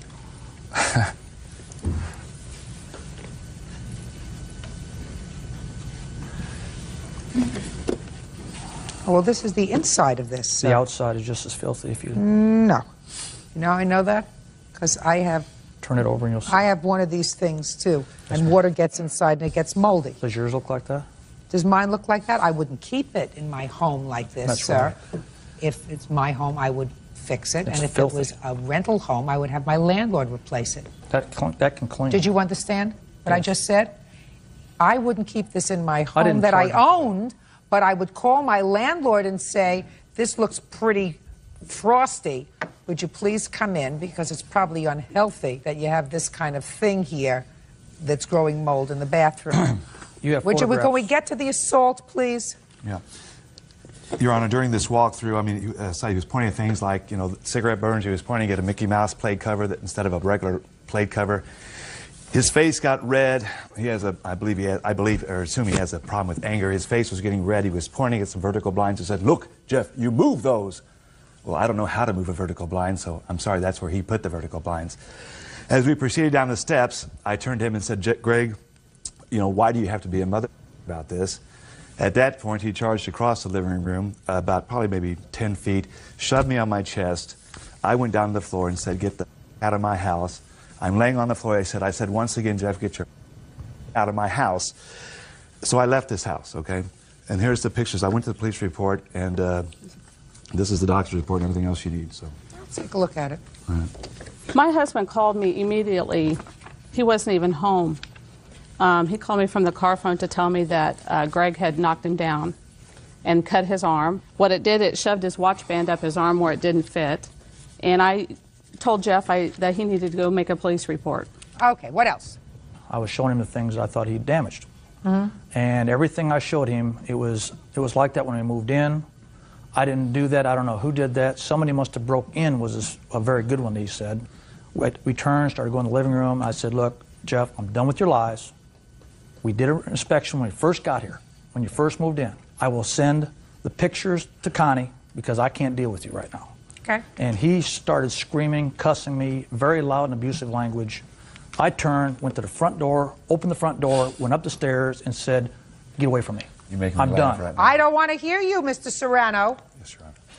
I sent a letter to Jeff and Connie about the different correspondences we have and what happened with Jeff. In the letter, I also requested that she take a walkthrough inspection with me. I didn't realize there was any kind of assault problem until I received a second letter back from them from this, stating that I assaulted Jeff and there is no more inspection. Can I see it, please? Can I Yes. see the letters, please? And they're telling me that as a state statute, I only had 10 days to supply them a letter stating what happened with their deposit and the damages in writing. Missouri state statute is 30 days, not 10.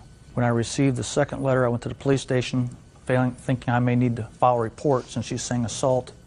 They ran my Social Security number, come to find out I had a warrant for my arrest for assault. I had to hire an attorney. I went to court. He didn't even bother to show up in court. I'd like to see your medical bills and medical report, Mr. Huber. Things I'm suing for, I've even took depreciation off it. What time of the day was the walkthrough It was with Mr. before Huber, noon. I'm with not Mr. quite sure Serrano? It was before noon. I'm not quite sure exactly what time. Before noon. Yeah. When did you realize you were injured, Mr. Serrano? Immediately after when I opened my car door and looked to see what time it was and saw that I had a big cut in my arm. Oh, terrible. And so when did you go to the doctor? I went to the doctor. The next day. The next day. So you weren't so injured. Is that right? The next day. That's what this says. This says on the 15th. You finally showed up and you had a scratch. Well, if someone hit me in the eye and I had a black eye, but I didn't have any pain for that black eye until the next day, I would go to the doctor. Get the it next together. day. Get it together. You think I believe you? I don't believe you. I think you were probably annoyed, Mr. Serrano. Put your hand down. You weren't there. You have a temper. I don't know whether he has a temper too. That's very possible. But you got a temper. You got a big fresh mouth and you have a temper. Judge Judy continues in a moment. And later today, Greg Huber says former tenants Jeff and Connie Serrano owe for unpaid rent, damage to the home, and attorney fees after they had him falsely arrested. Jeff says Greg assaulted him. What other expenses did you have as a result of going to court? Going to court, that's all I had for expenses for the court, Very good. along with the court fees for being here. That's part of the Right. part of the things that you have to go through when you're a landlord, sir. Yes, ma'am. You go to court, you go to landlord and tenant court. That's part of the aggravation. You just don't sit back and collect rents. That's what you do. Yes, Your Honor. That's grief. That's part of the perks of being a landlord. This is all new to me. I only have one building, so this is all new. Well, maybe you ought to sell it. What do you want to say? Fast. May I say something? Sure. Prior to the walkthrough, when Jeff did call me to tell me regarding the walkthrough, Greg altered the premises before the walkthrough. He tore the floor out. Listen to me.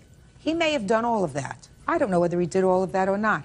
What I'm telling you is he was, in my judgment, arrested as a result of a complaint by your husband that was without foundation. Is it knocking somebody to the ground in the place we paid rent for? I don't believe he knocked them to the ground. What do you think of that? Well, and you weren't there. No, So I I have to make a judgment. And I think that he's got a big, fresh mouth. I think your husband has a big, fresh, dirty mouth. He couldn't even control himself in the courtroom. Do you understand? So you lose your security deposit. That goes for his inconvenience in having to go to court and having to hire an attorney and having to have at least a little record, a little something on his record that he assaulted somebody. So you lose your security deposit because he did the wrong thing. But and I'm adding another $250 just for good measure, because I don't like people who abuse the system in order to get a leg up. So I'm issuing a judgment for the plaintiff. In addition to keeping the security deposit back, sir, I'm giving you only on the false arrest charge $250, and I'm dismissing their counterclaim for any rents or any rents due them or the return of their security deposit. Goodbye. Parties are excused. You may step out. Like I told the judge, if someone hits me in the eye, gives me a black eye, and I don't have really problems with that concerned about it, I go the next day. How's that sound? He did go the next day. When he screamed and cussed me out, I couldn't deal with him anymore. When we went to the police station to file the report, there's been more than one issued case of domestic abuse against Greg. I did call the previous landlords, and they said they were filthy people, but they seemed nice. I thought they were good for me, but I guess not. He's too happy. We also know that he's lying about a disability just so he doesn't have to pay his ex or soon-to-be ex-wife in a divorce proceedings. I know that. He admitted it to us. And now the next case. All parties in the matter of Levy versus Levy. Step forward, please. Investment advisor Perry Levy is suing his ex-wife, bookkeeper Gloria Levy, for an unpaid loan for her dog's surgery. Gloria says the money was a gift. Mr. Levy, the defendant is your former wife, and it Yes. is your claim that you made a loan to her after you divorced, much later, for some veterinary bills for an animal that she had. Yes. And Mrs. Levy said, while she acknowledges that you gave her some money, she said you gave it to her. This was not a loan, this was a gift because you were being a nice guy. When were you married? I was married in November '78. And when were you and Mrs. Levy divorced? June of '94, I think, Your Honor. You have children?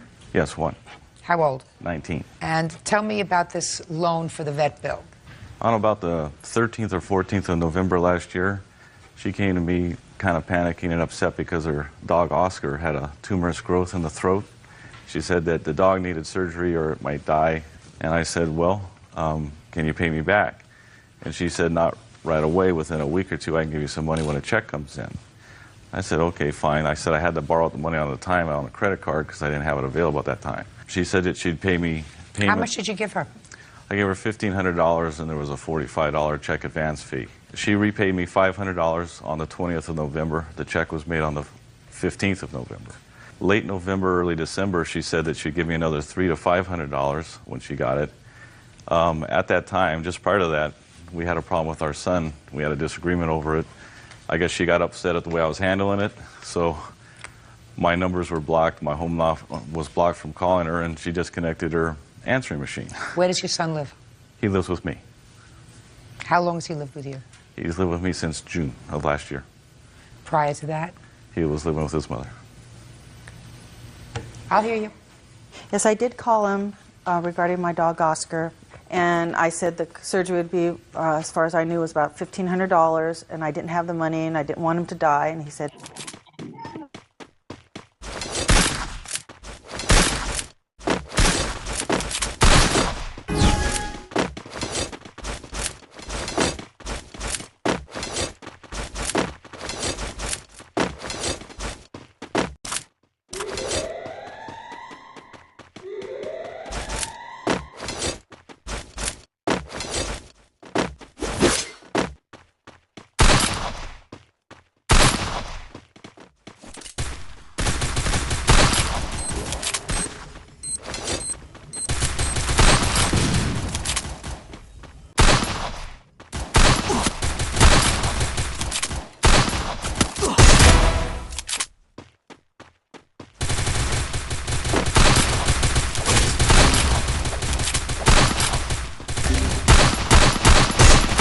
First doom. Help me.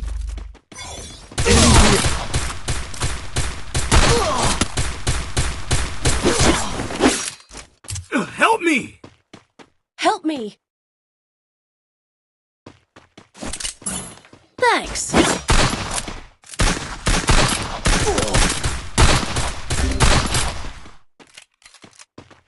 Help me. 3 number boss खेलना नहीं आता ना माँ की दाएं मत करो ठीक है आके गेम में Double takedown.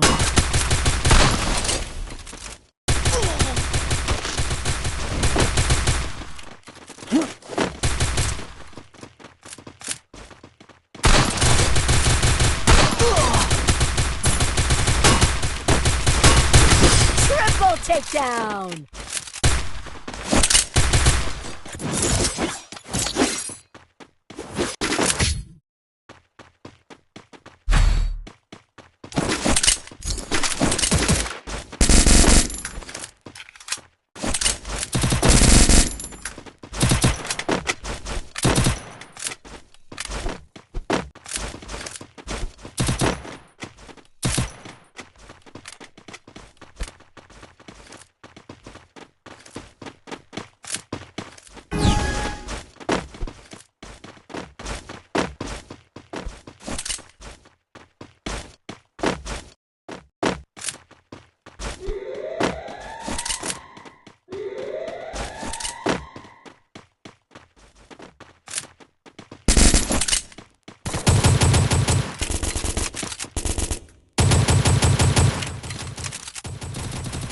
First doom. Help me.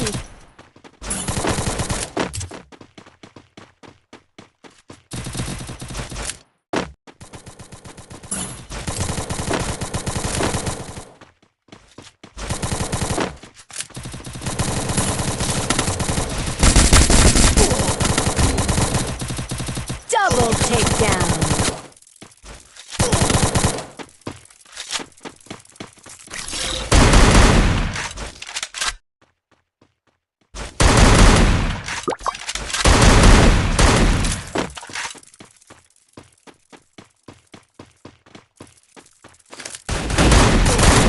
Double takedown.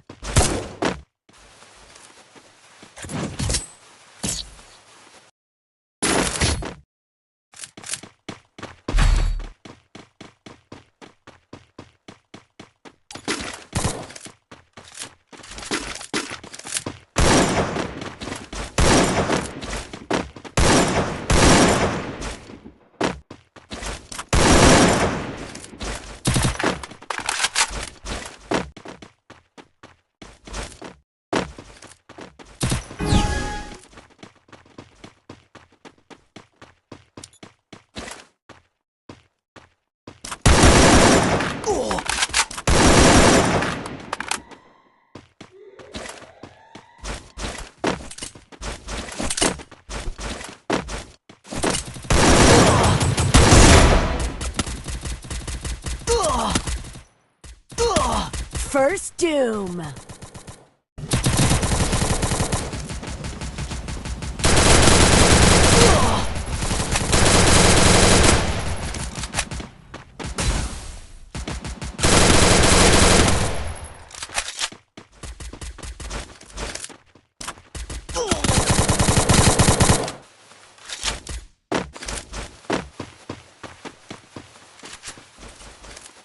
Double takedown. Help me! Help me! Enemy here. Triple takedown!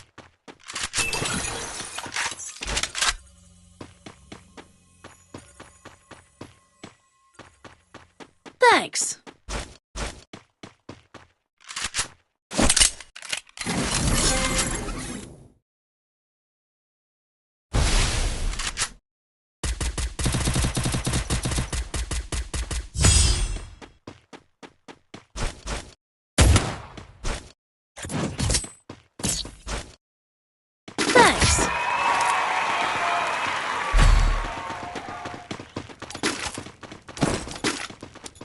I need equipment.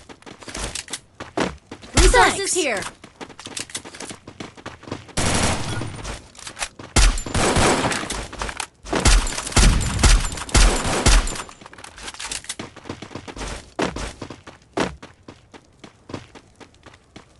Go for the airdrop.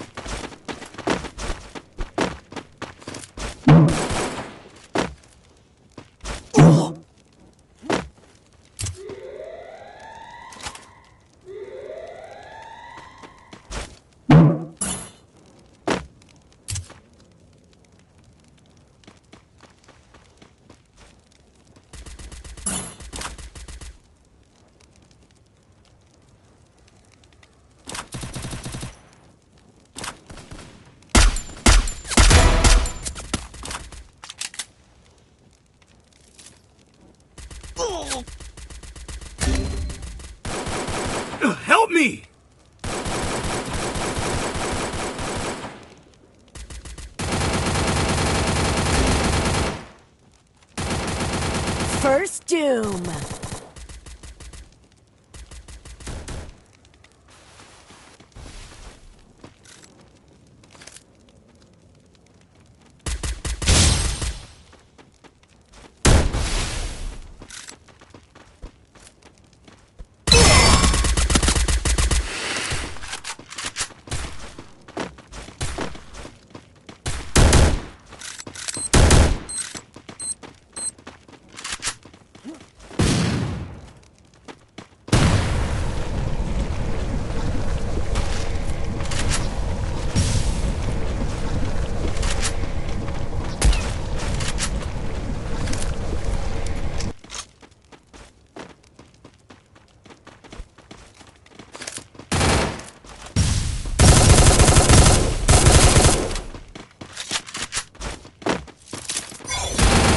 Here.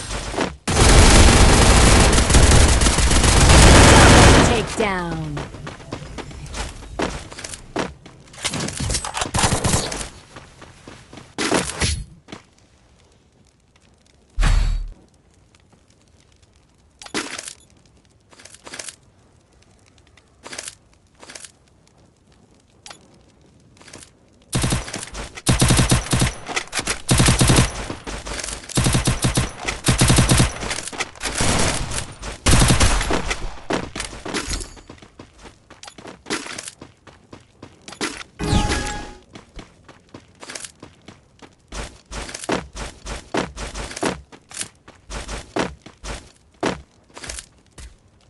Need equipment.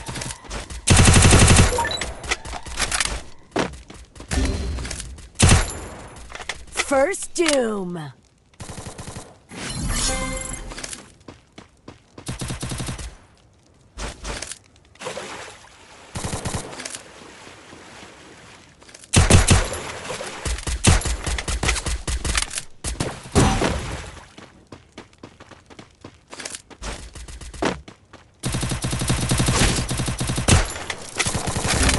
Enemy here. Help me!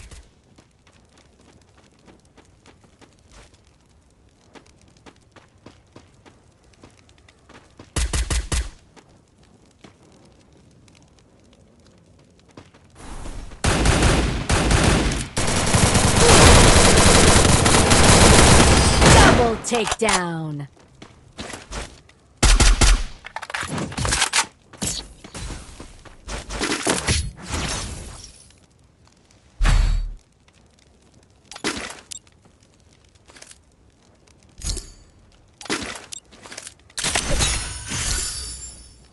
I need equipment.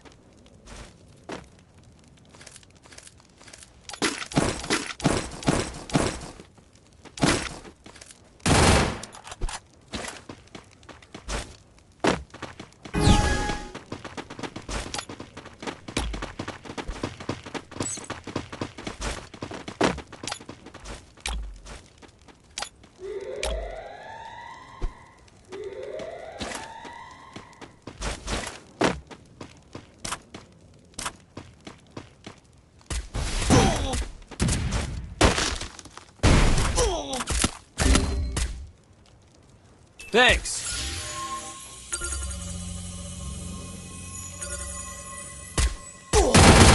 First doom. Help me!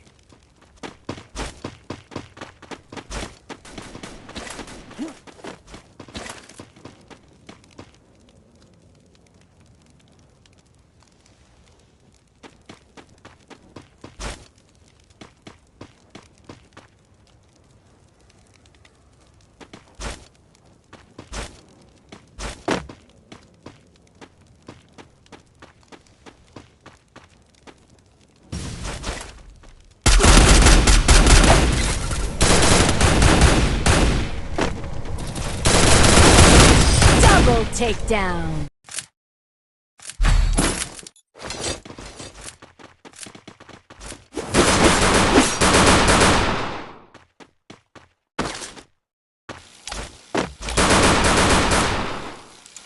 It's showtime.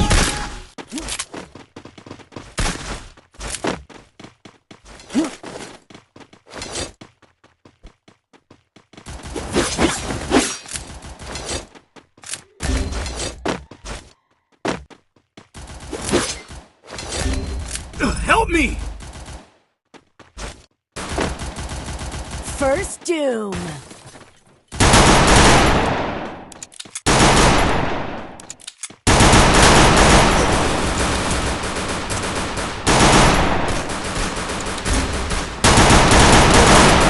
Double takedown.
First doom.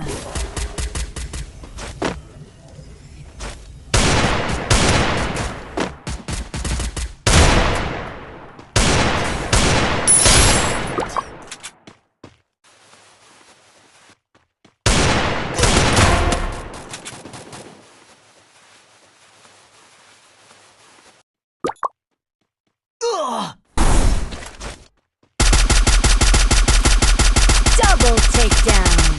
Double takedown.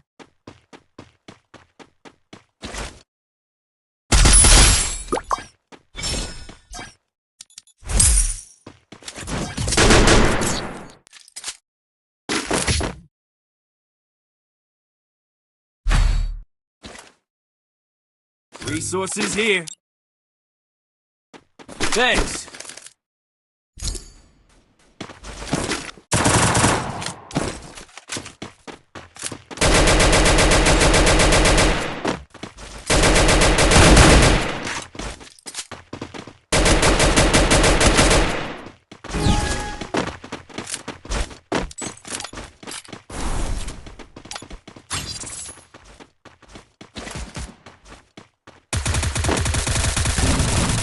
Help me!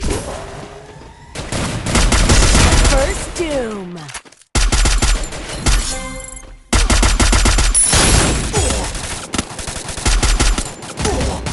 Help me!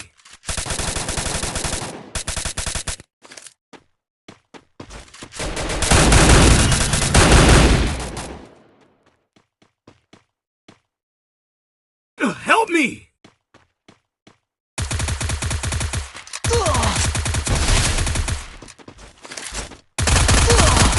Double takedown.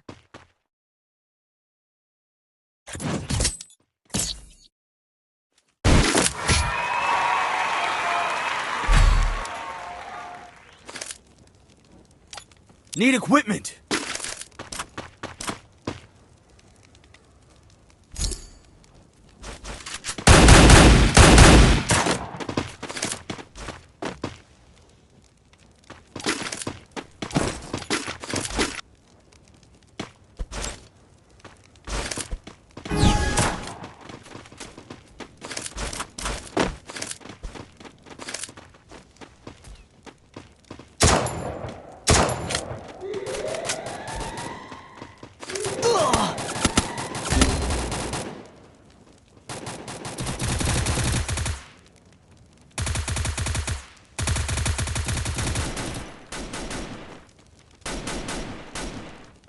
Help me!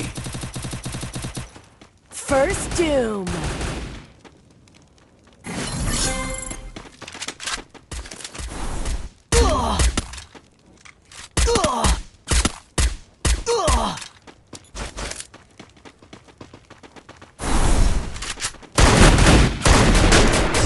Triple takedown.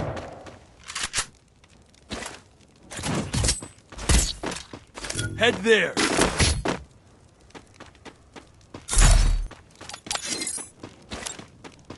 Resources here. Thanks.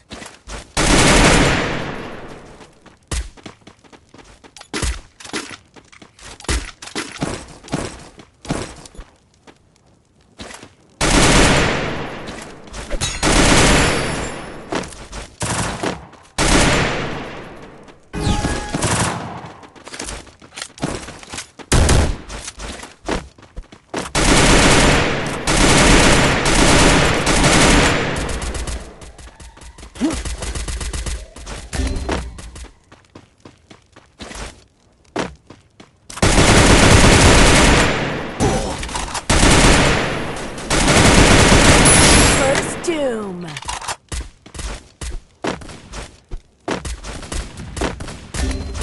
Help me! Enemy spotted!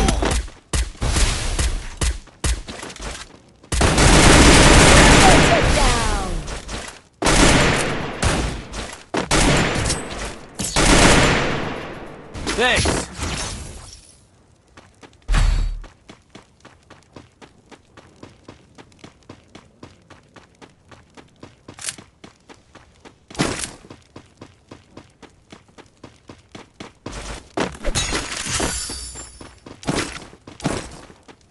Need equipment.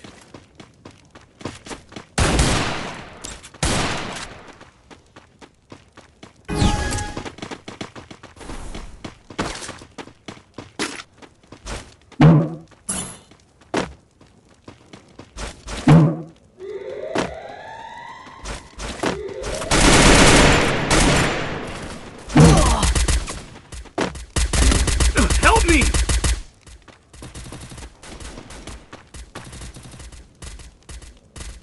Thanks. Help me! First Doom.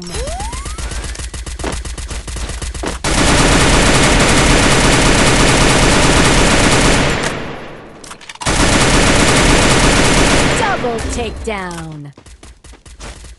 Double takedown. Triple takedown.